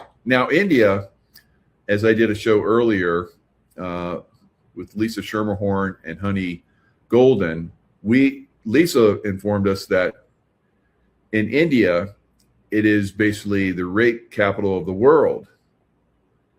So you have these women, these people coming from India to America, and they're really populating Texas in a big way, along with Muslims, right? And they want to bring their form of government and ideals to America. I say absolutely effing no, right? Go back to your country and you correct your own country and you live there. You're not going to screw up our country. But I guess in LA, that's going to work out because I think she's going to win, right? I think she's a communist, and the Democrat Party wants communism. They've already done it in 2 large cities. They did it in Seattle, and they did it in New York. So you have 2 communists that are running those cities. Those are big cities, right? New York, the biggest city in America, and LA, the second biggest city in America, and they want it, right? Of course, up in Seattle, that's a pretty big city, right? They have a lot of, that's Microsoft land. So they have a lot of, infrastructure up there for big tech and high tech and so forth. So of course they want that. They want to control that. Spencer Pratt, as you see here, is out. There's no way he can win now. So there's only 7,000 votes left. And that's not enough to get him back up to the number 2 spot. So as you see here, Nithya Raman and Karen Bass will be the ones that advance to the general election, right? Now let's look at what's going on for the governor. The governor, now they have this Steve Hilton check mark, and they came out with this a couple of days ago that he's in the running, right? I don't know about that. I don't know about that. You see here, there's still almost 500,000 votes remaining. And we've been seeing how Tom Steyer has been slowly, step by step, moving up, right? He only needs, and I looked at this earlier, and this was like, I think 18 or 19, something like that. And that's like, yeah, he only needs a couple 100,000 and of that 436,000, and he's basically going to surpass Steve Hilton, right? So we're seeing these numbers are creeping up on still Steve Hilton. Will it? I don't know, but I think so. So they're going to give us, they're going to be like slow stepping it up. as they're doing right now, because the number, like I said, increased of the last time I looked at this, and that was only an hour or two ago. So this is a slow takedown, and they'll be like, oh, wow, how about that? Tom Steyer advanced to number 2. Right? So we'll see what happens. But I think it's basically a big sting operation. The Democrat Party is being exposed for fraud during the election, and I think that for the coming midterm, it won't be allowed. All right, so I mean, we've had, like I said, a lot of this is being exposed, and it's going to continue to be exposed. So let's look at how they've been getting some of these votes.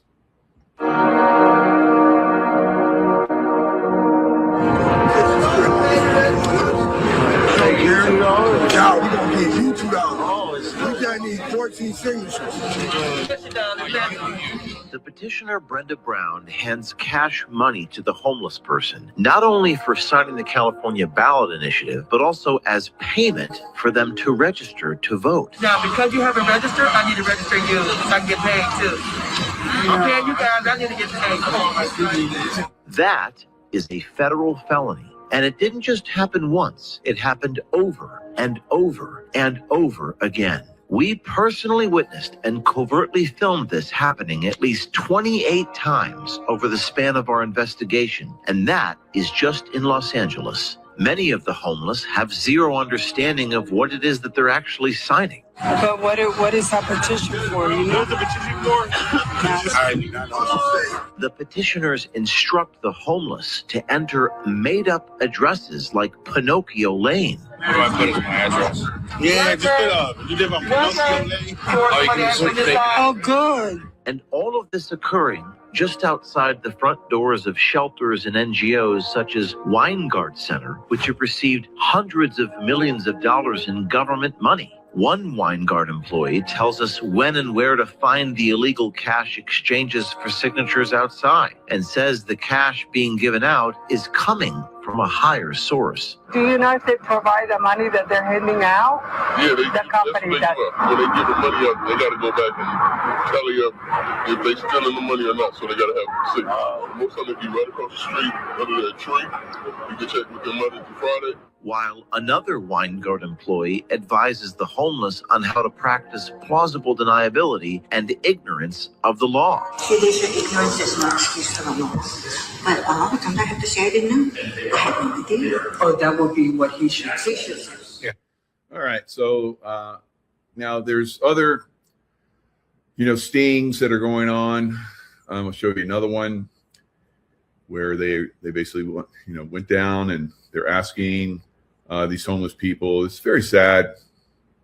Very sad. If you can have this ability to spend this much time, gathering illegal votes, you could help these people. It's absolute bullshit, right? Taking advantage of these people. They need to be helped. And of course, they're being paid. California's being paid billions, tens of billions of dollars to help these homeless people. And look at what they do with that. That's why this is why they keep them homeless, for the votes. You live in Skid Row? I live in Skid Row. And then did they come down here and try and pay you to vote? Yes. On a ballot? Yes. How much they pay you? $5.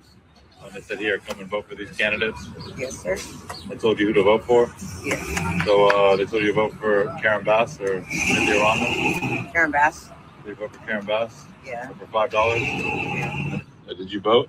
Yeah. Oh, you did for Karen Bass? Yeah. Karen? They told you to vote for Karen? Yeah. They had to sign a little thing. And how much they pay you? It was like $2. $2? Or to sign off on a thing to vote for her? Yeah.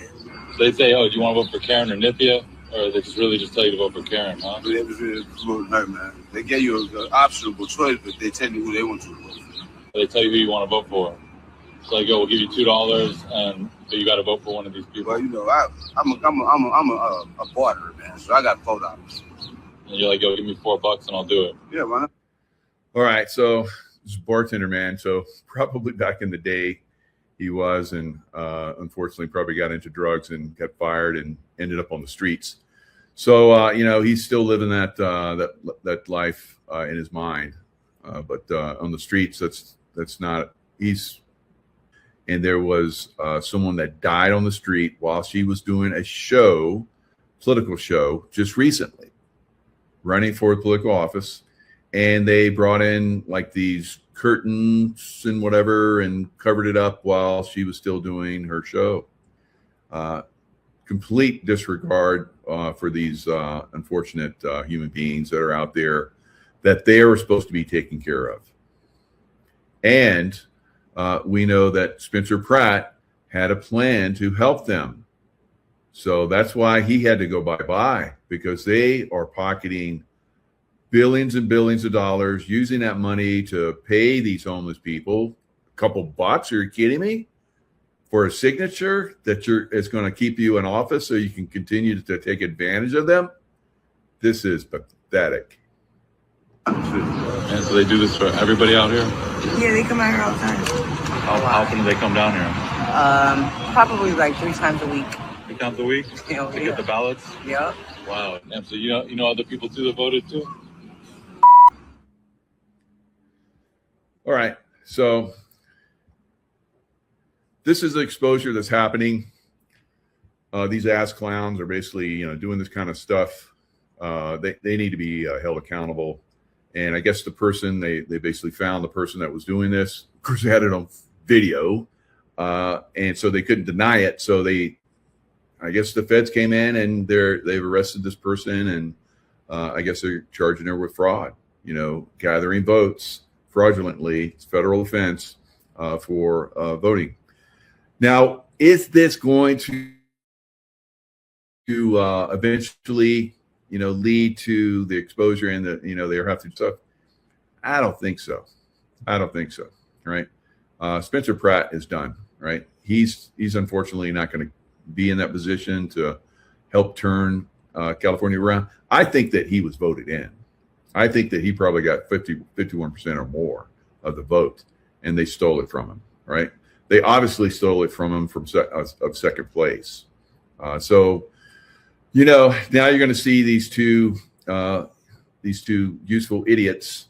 One of them, I think, probably the communist Indian lady, is going to get that position, right? Because, like I said, they want to turn America into a communist country.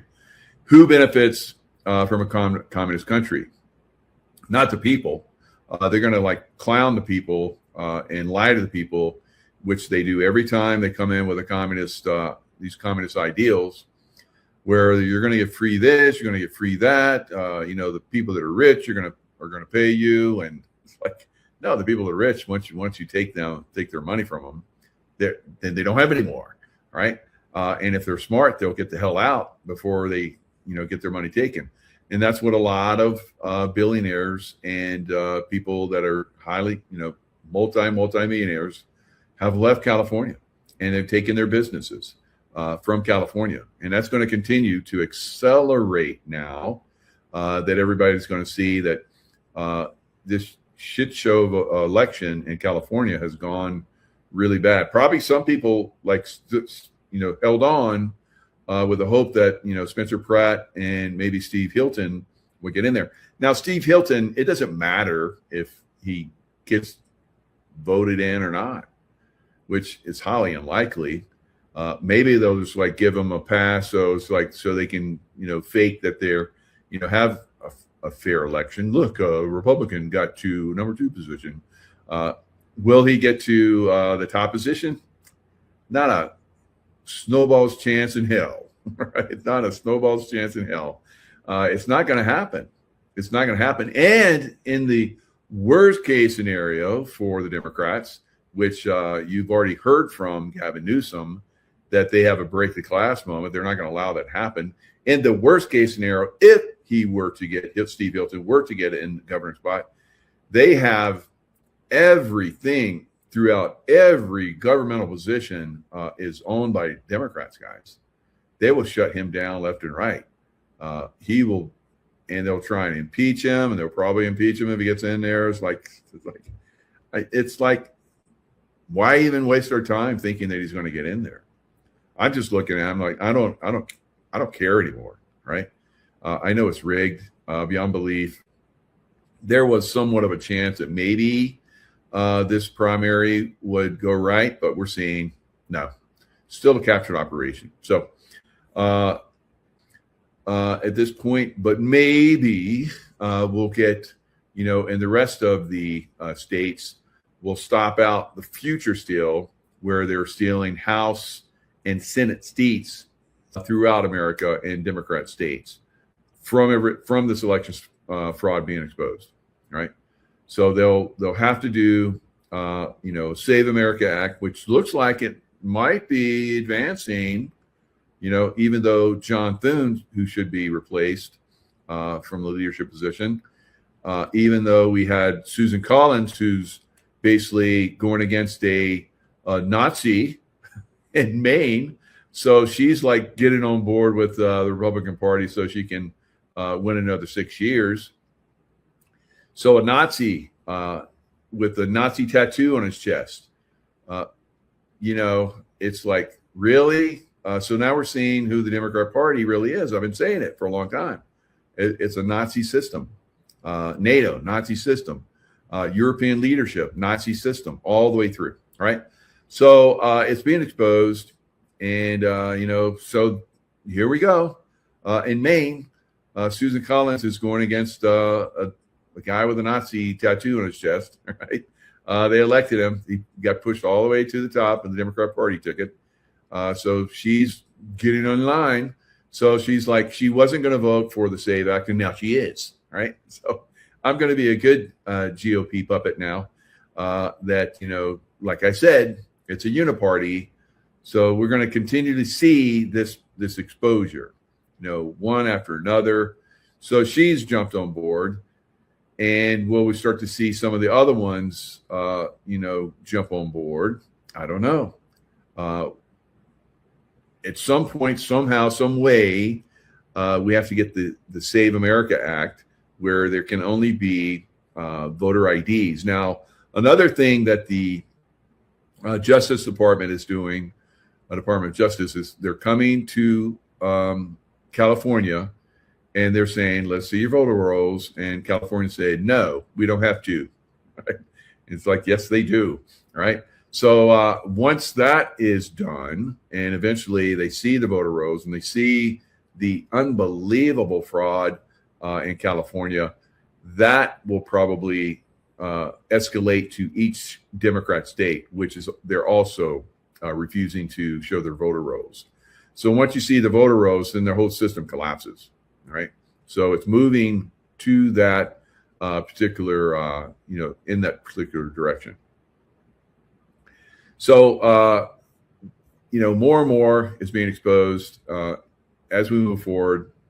That completely breaks down. And like I said, is every day there's more and more and more exposure of what's going down. So another thing with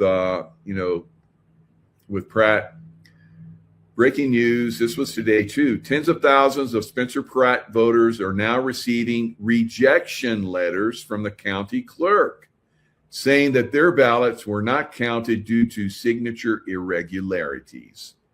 Only for Republicans. Right? Yet, Governor Gavin Newsom just passed legislation that would make it illegal for anyone conducting oversight to contest signatures that they deemed fraudulent. Democrats allow ballots to be signed with an X or a dash or a smiley face to pass and count. But all of a sudden, only Republican signatures are being flagged for irregularities, rejected and not counted. One of these California Republican voters said that his signature had been on file for over 20 years, and there has never been an issue until he voted for Spencer Pratt. Nithya Raman has beaten Spencer Pratt by less than 3,000 votes. There are at least 18,000 Pratt voters who received this letter saying their votes were rejected.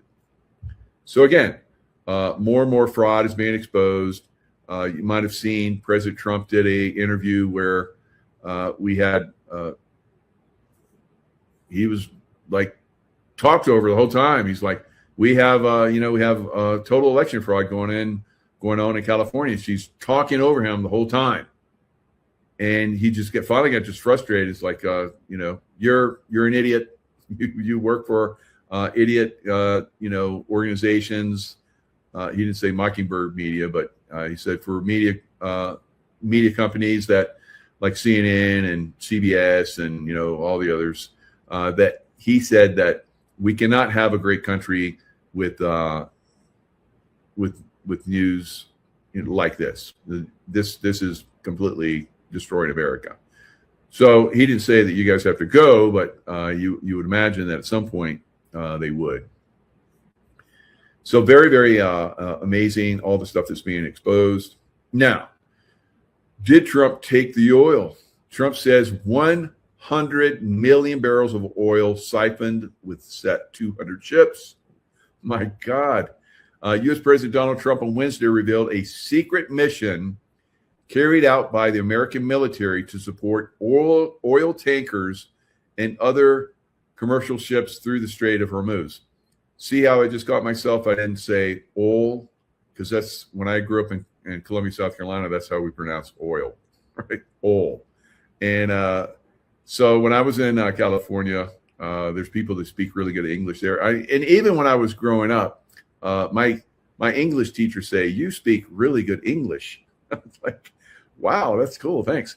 So I was very proud of that. And then I went to Philadelphia for whole technician school when I was in the military as a young lad. And I remember going into the military, military base, and there had like country store type place. And I went there to get a few things. And some of my buddies that I was hanging out with, they were going into SEAL training and diver training and so forth. And so there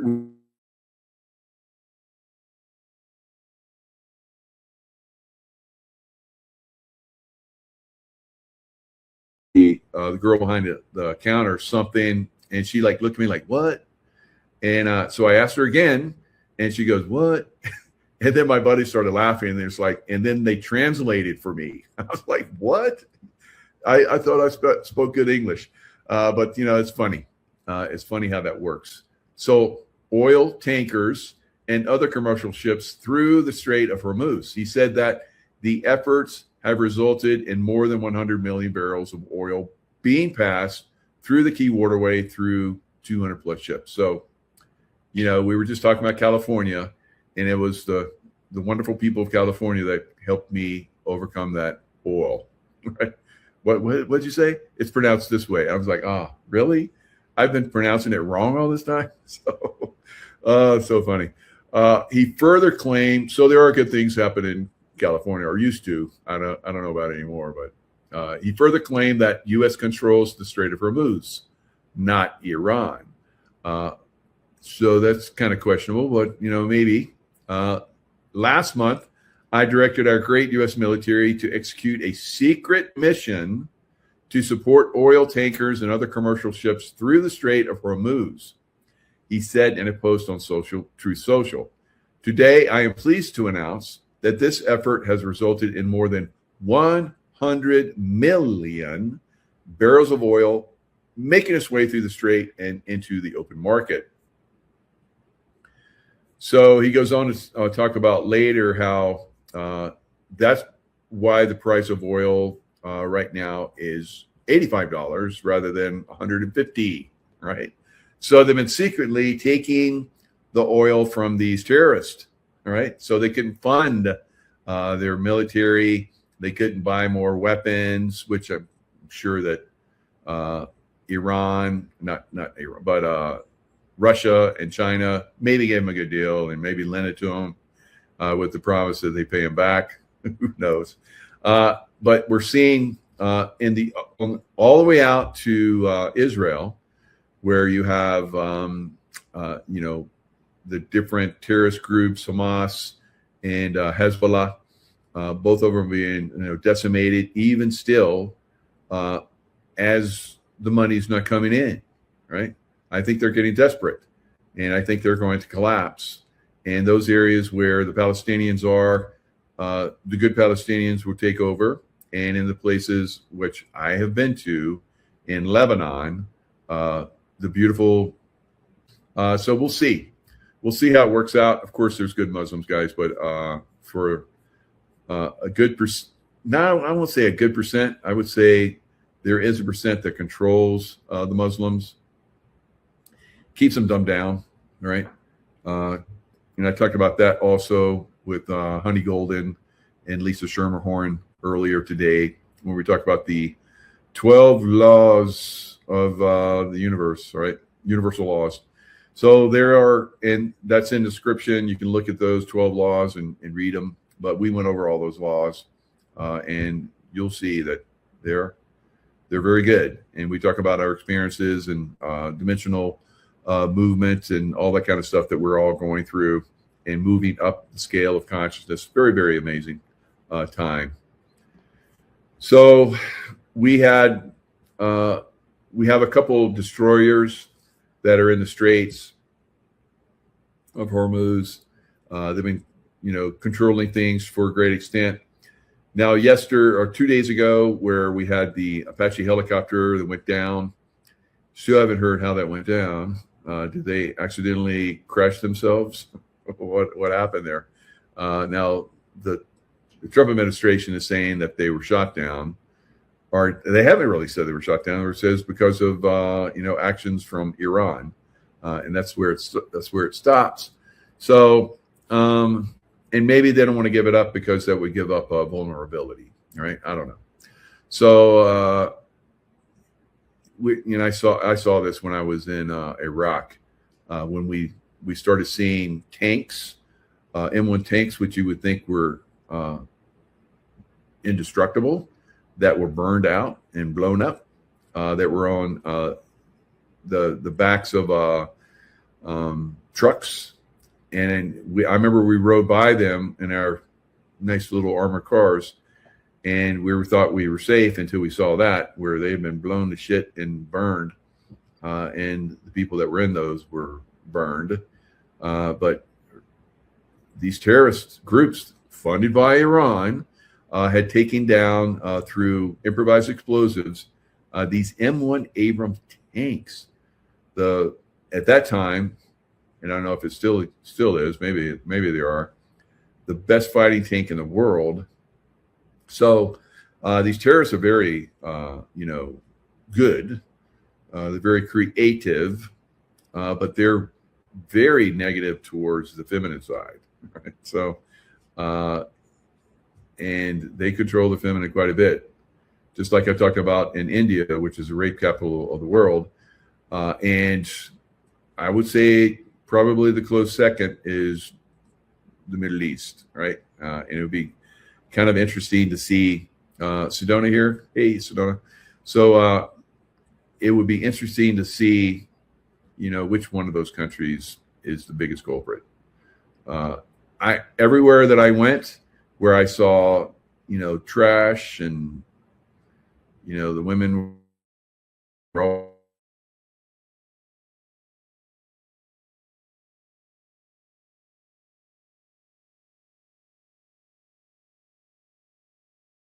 this is not a good place, right? They don't honor their women. The men are not so good. All right. So it looks like they don't like what I'm saying. All right. So I'll switch to another internet. So it's going to be a little bit of gap, just like there was there.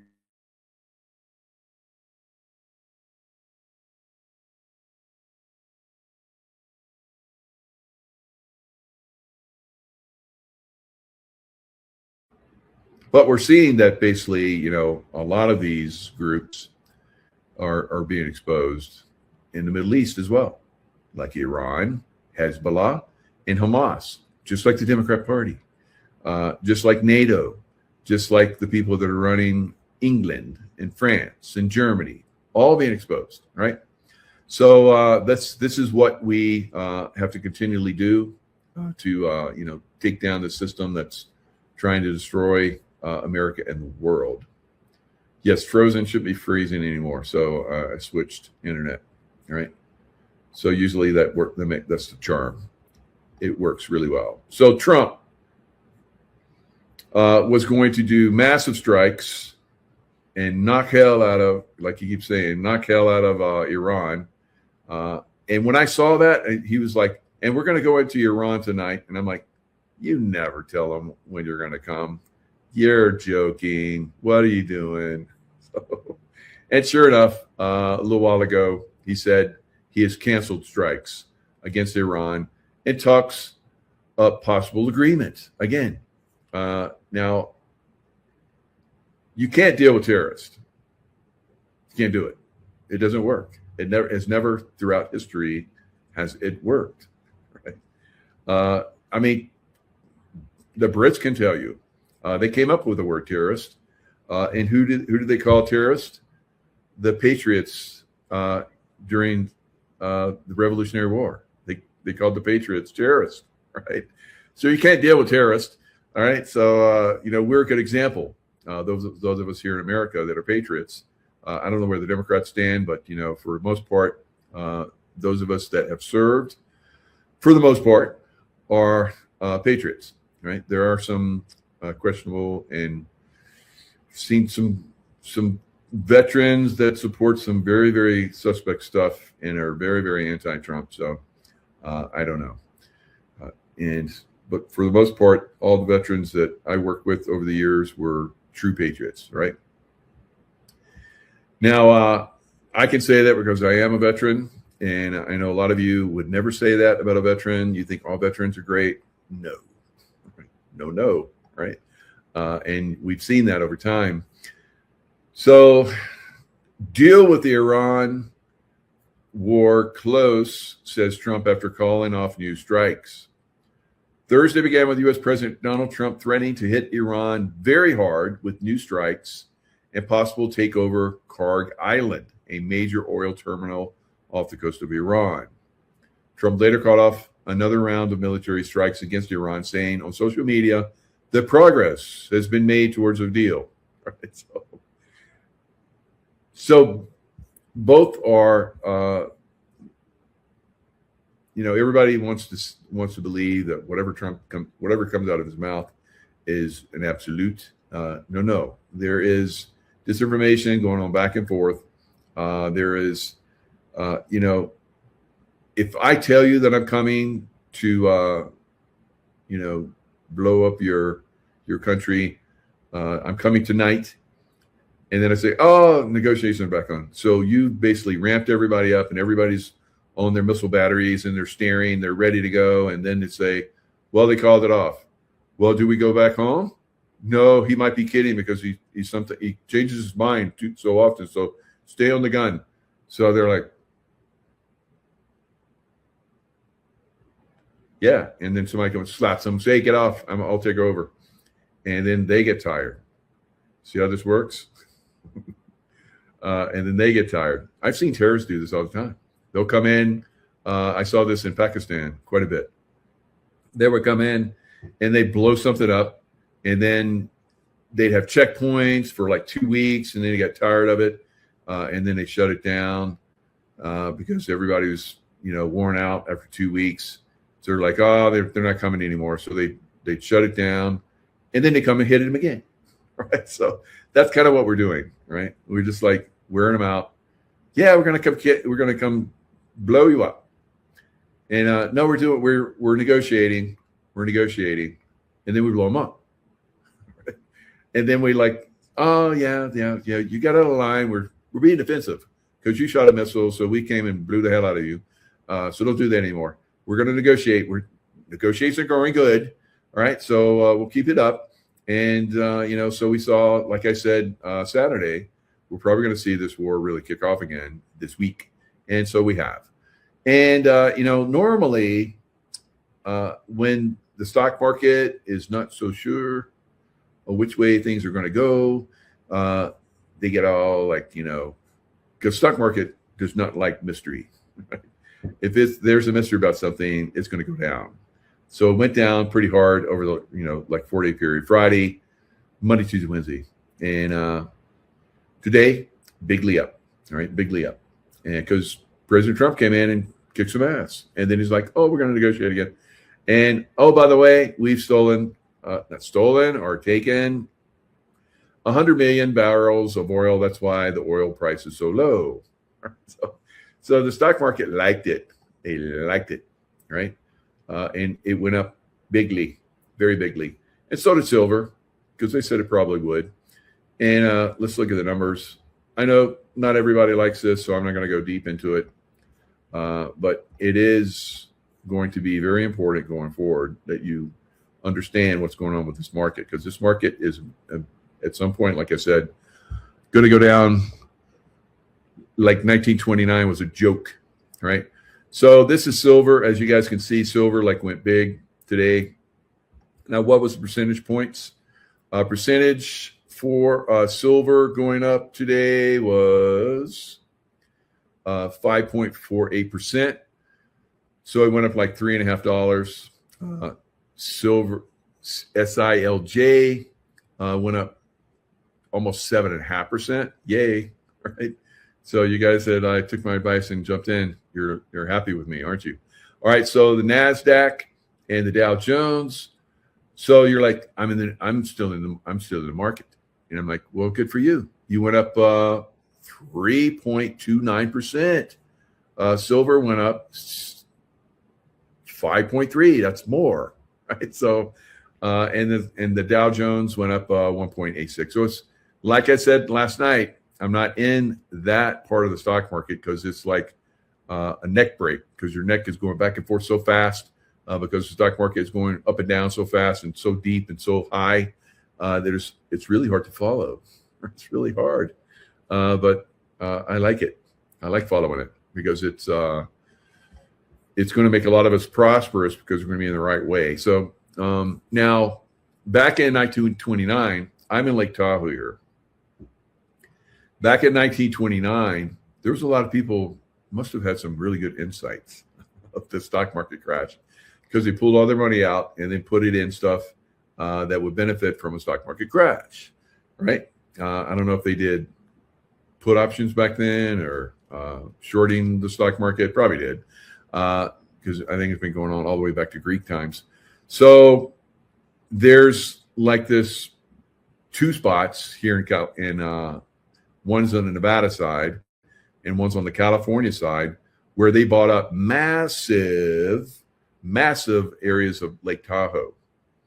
And the area that I'm at, this is Incline Village.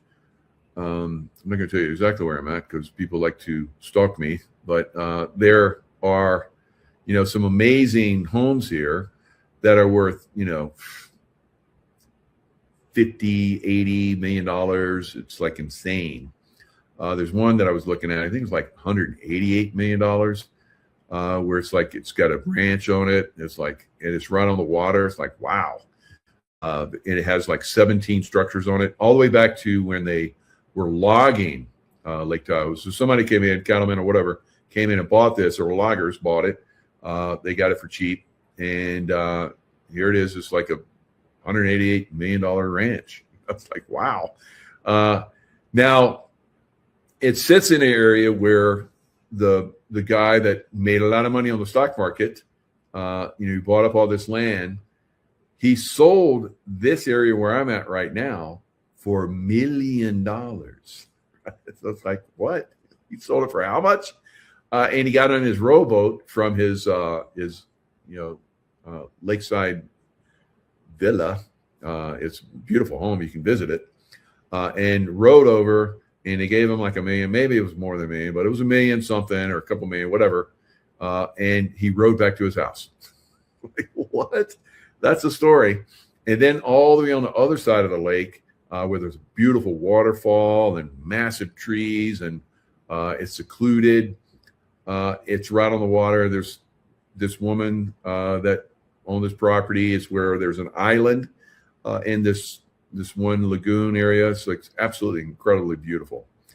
They call it Viking's home, and it's from that the Viking era, the way they built the house and the other structures and so forth. So her husband was stock market guy, and he made absolute fortune during the 1929 crash. So they had this area, and you can visit that one too. California has that. They, California, because they, I don't know, they have property tax and people can't pay anymore. They seize their stuff. So they came in and seized it, and they were in the process of tearing down all the structures, beautiful structures that were there. And I guess the preservation people, because the environmentalists had a lot of power back then, and the preservationists beat them out. So they got a court order, stop, desist, but they had already torn down a bunch of stuff, but they didn't tear down the home. So the Vikings home is still there. It's absolutely fantastic, beautiful. I've done a lot of stuff there. I used to do meditations up in where the waterfall is and all that kind of stuff. Absolutely incredible place. So they made their money during the stock market crash. So I'm trying to help you guys be rich, right? Because the rich going forward, and don't be scared to be rich. Everybody's like, well, the root of all evil is money. No, for the love of money is the root of all evil. But money itself, there are many mansions in my Father's house, like Jesus said. So you want to be in a position where these criminals that have a lot of money don't have all the money when everything crashes, because they tell each other, okay, we're going to crash this thing. Get your money out. And, they know. And so a lot of them have already got their money out. They've been quietly getting the money out because it's coming. Trying to help you guys, but many of you think you're smarter than me, and you're going to find out, right? Because I'm an intuitive guy, and I know. All right, so let's. Money is a tool like a socket set. That's right. Very good. All right. Lots of laughs. It's a good one. Yeah, I mean, that's absolutely right. And you can do a lot of good things with money, like stay alive, be able to buy your food, and house yourself, and on and on, and have a decent car so you can get around, and have enough money so you can buy the gas. That's been going up quite a bit, but thanks to Trump, because he's been stealing the Iranians' oil, it's quite low, than it should be. All right. Enough of that little lecture on history. All right, let's go into what was going to come and what did happen to Iran after they supposedly shot down that Apache helicopter. Hey everybody, it's June 11th, 2026, and this footage right here was from Iran just last night. The guided missile destroyer USS Michael Murphy turned into the wind. Michael Murphy, Navy SEAL. All right. One of my SEAL Team 6 buddies, Ed Galrine, basically, won against Thomas Massey in Kentucky. And so it's like the revival of the SEALs. So here I am, former SEAL Team 6 guy, putting out great information for you guys. And then we have Michael Murphy.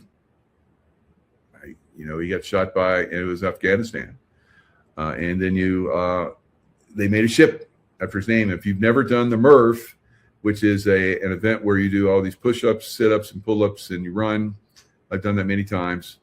It's a little exercise. He used to do that quite often. So they have every year they have the Murph, right? So the Murph very nicely shot all the Murph, the Michael Murphy destroyer, shot a lot of missiles, Tomahawk missiles, lots of them, and kicked some serious butt. And started emptying her vertical launch cells. That's Tomahawk missiles, one after another. And I love sound effects, if you couldn't tell, arcing towards radar sites, communication hubs, air defense batteries, and IRGC leadership headquarters in Iran, sending a very clear message. But not only Tomahawks, also fighter jets. CENTCOM posted an image of an F-16 CJ, likely the one going in, striking the different communication hubs and radar sites. This wasn't just near the coast. This was across the entire country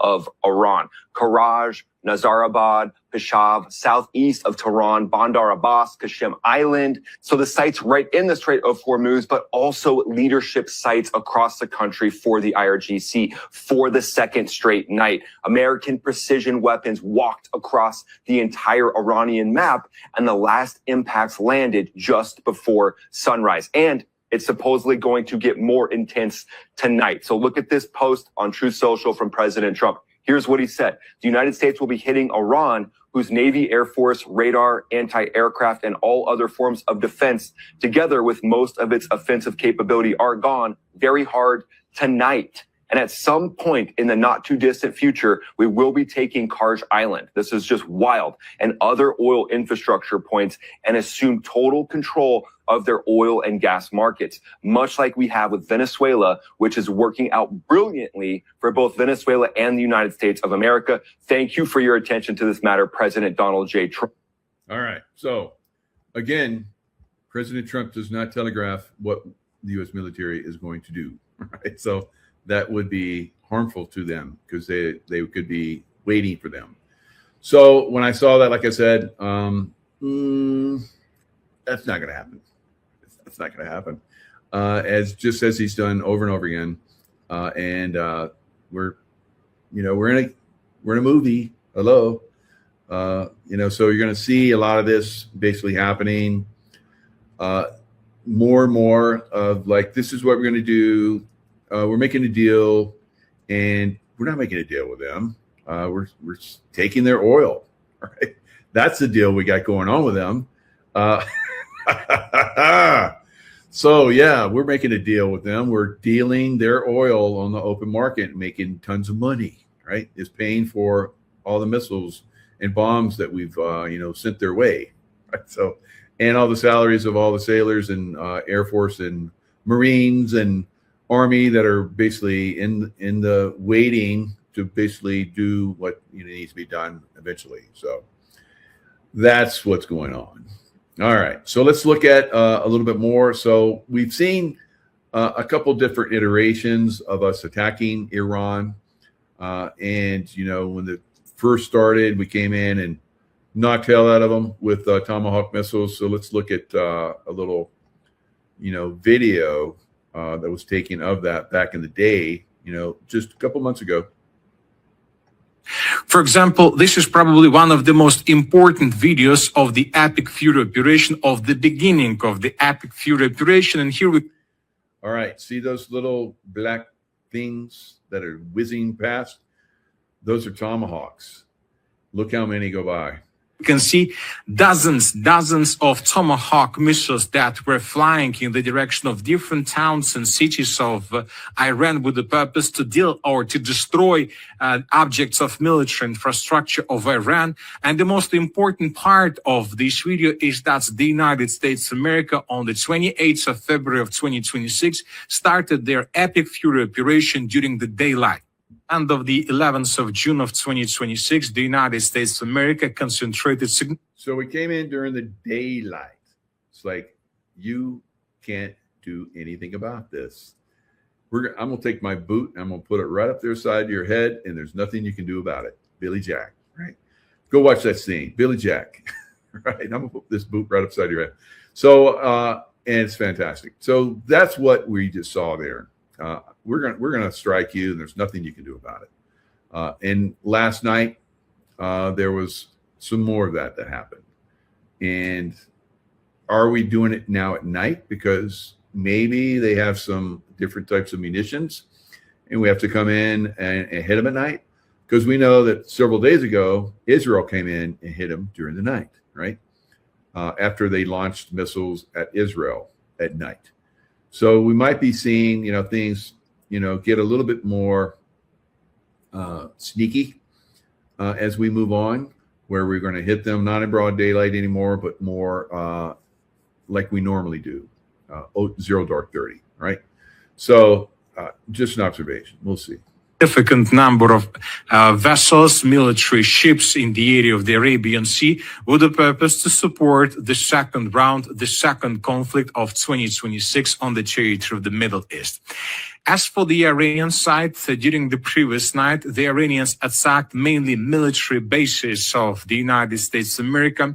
The sources reported that explosions were recorded through the state of Bahrain, and we have pictures with fire anomalies through the state. In the southern parts, a fire anomaly was recorded through airfields, as you can see.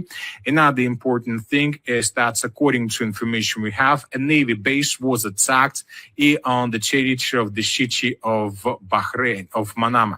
Furthermore, according to information we have, attacks and strikes were recorded through the state of Kuwait. To the west of Kuwait, we have another military base of the United States of America that was attacked by the Iranian drones. In this video, we can see the Iranian drone that was flying over the territory. But the biggest number of missiles and drones were recorded in the direction of the state of Jordan. And as we may know, there is another military base of the United States of America, and lots of explosions and lots of missiles were recorded. Furthermore, we start receiving first satellite pictures where we can see the differences before and after the strike.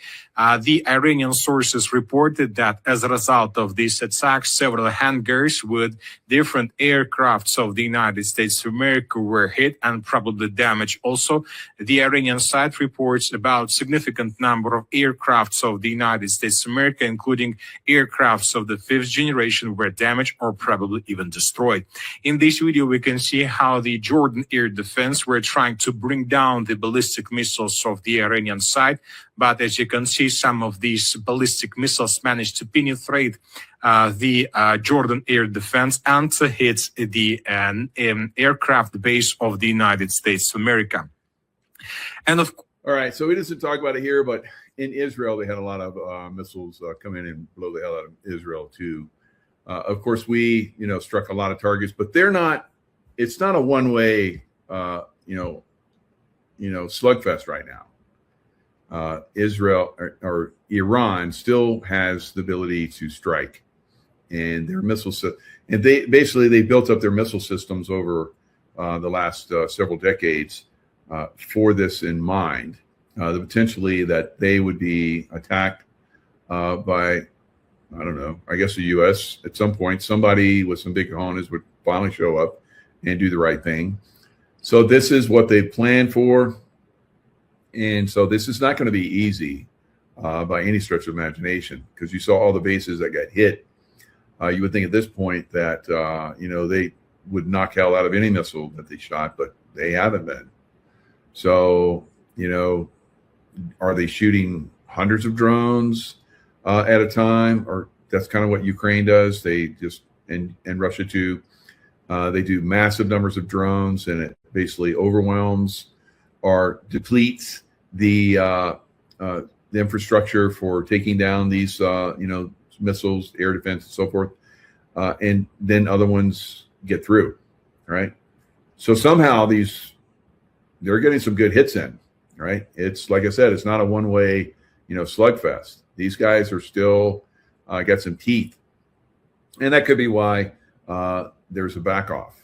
I don't know. So I'm observant. I watch, it's not a neck snap yet, but I'm watching the missiles go back and forth, and I'm watching to see, who's up, who's getting more productivity out of their missile systems. And, I think Iran's kind of holding their own still, guys. Right. So it is very, very interesting to see this back and forth. And why have we waited this long? Now we definitely have earth change events that are coming up all along the coast of California. There's been in some places more than others. There's been basically erosion that's been happening, massive erosion, as you're going to see in this is specific up here. All along the coast around this area, they've been losing homes to the sea. So lots of erosion happening in this area, and this is what it looks like. The pier just snapped right from its base. A big crack going right across it.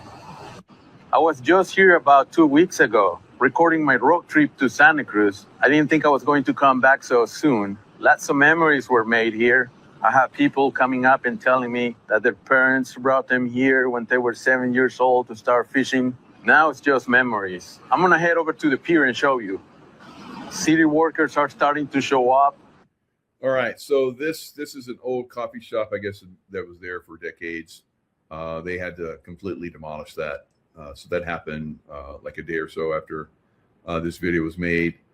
So are they going to, take this pier down, or are they going to try and refurbish it? What's going to happen? Of course, this is California. They'll probably, spend $100 million, trying to figure out what they're going to do, get advice from a lot of different groups and so forth, and maybe get somebody to, bring in some more rock and maybe a little bit more cement here and there.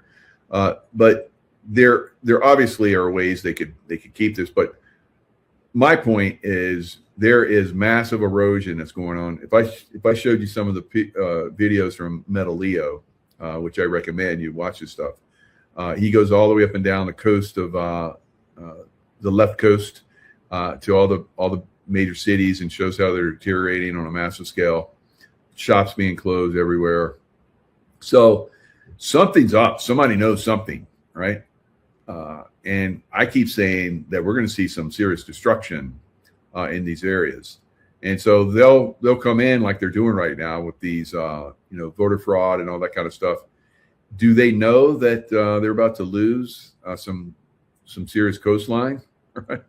I think they might be, because I can tell. I've seen it, and I've seen it in my visions and so forth. So we have to be aware that these clowns might know things that they keep from the rest of us. But, there are those of us that have these visions and have these insights, and we try and help you guys out. But you're going to have to be your own best intuitive, because timelines can change, right? The people of California could stand up and, do away with this fraud and start going back the way of their meditative ways in California, and kumbaya and, crystals and all that kind of stuff. That's a California I remember and I love, but it's gone. It's gone. They used to have all kinds of courses and colleges about all that stuff, and they're gone, right? The baddies came in and just took it all out. So the baddies would love for this thing to, consciousness to go to a very low level, and then the sea come in and just, oh, you guys are low vibration, so we just need to clean house here. All right, so I think that's coming. All right, so we can look at it on a scientific level, and that's why we have Stepan Burns. 1921, 1940. I mean, they're all over the place. Then you have this gap here, 1989. We talked about that in yesterday's live stream. 2024 with the Gannon storm, also known as the Mother's Day storm, May 10th to the 12th, 2024, right? Well, we haven't had really anything for a while. And so it's very possible that we get some big solar storm impacts in the near future. All right, there is actually one that's coming, because we know that when we have solar storms and these impacts, it causes electrical energy to zing out here in the United States, and we have earthquakes, volcanoes, and tsunamis. So this is we just had a big one, and looks like we might be having some more energy come in, because everything's right on the edge right now. We're on the edge of something very, very big. I think it's very close. I talked to Stepan when he was on my show. I asked him these questions. He's kind of elusive a little bit, but it seems like he's kind of narrowed down and he's focused on it a little bit. So I really, like his information. So he basically brings it. Looking at some of the data and long-term forecasting, things that I can look at for 2026 and beginning 2027, I think it's very possible. It looks very likely. So I'll talk about that more in a separate video because it looks actually kind of serious. But, I think at the end of the day, we'll be fine. The question is, will the satellites be fine? Will the telecommunications be fine? Will the power grids be fine? That's an open question. Do we want them to be fine? Not everyone wants these data centers to get put in. But as of right now, we have this coronal hole high-speed stream impact underway. We're going to be entering into increased geomagnetic volatility. These swings in Earth's magnetic field strength inducing electric currents in the ground surface.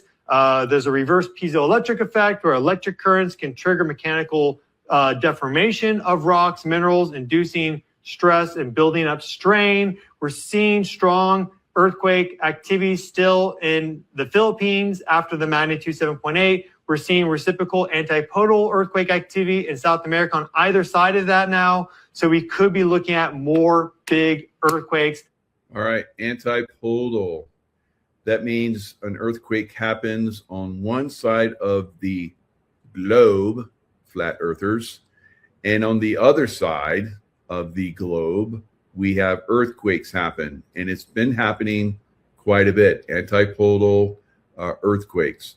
So I know there's a lot of people that have the idea, they have the theory, because it's a theory, that the earth is flat, right? I don't see that. It might be somewhat flat here and there, and then it's something else, right? I think it's not anything of what we're being told. It's not round, it's not flat, there's something else, all right? So, and that's my memories of having been in the space program, right? So, and Juan O'Savin has said that DARPA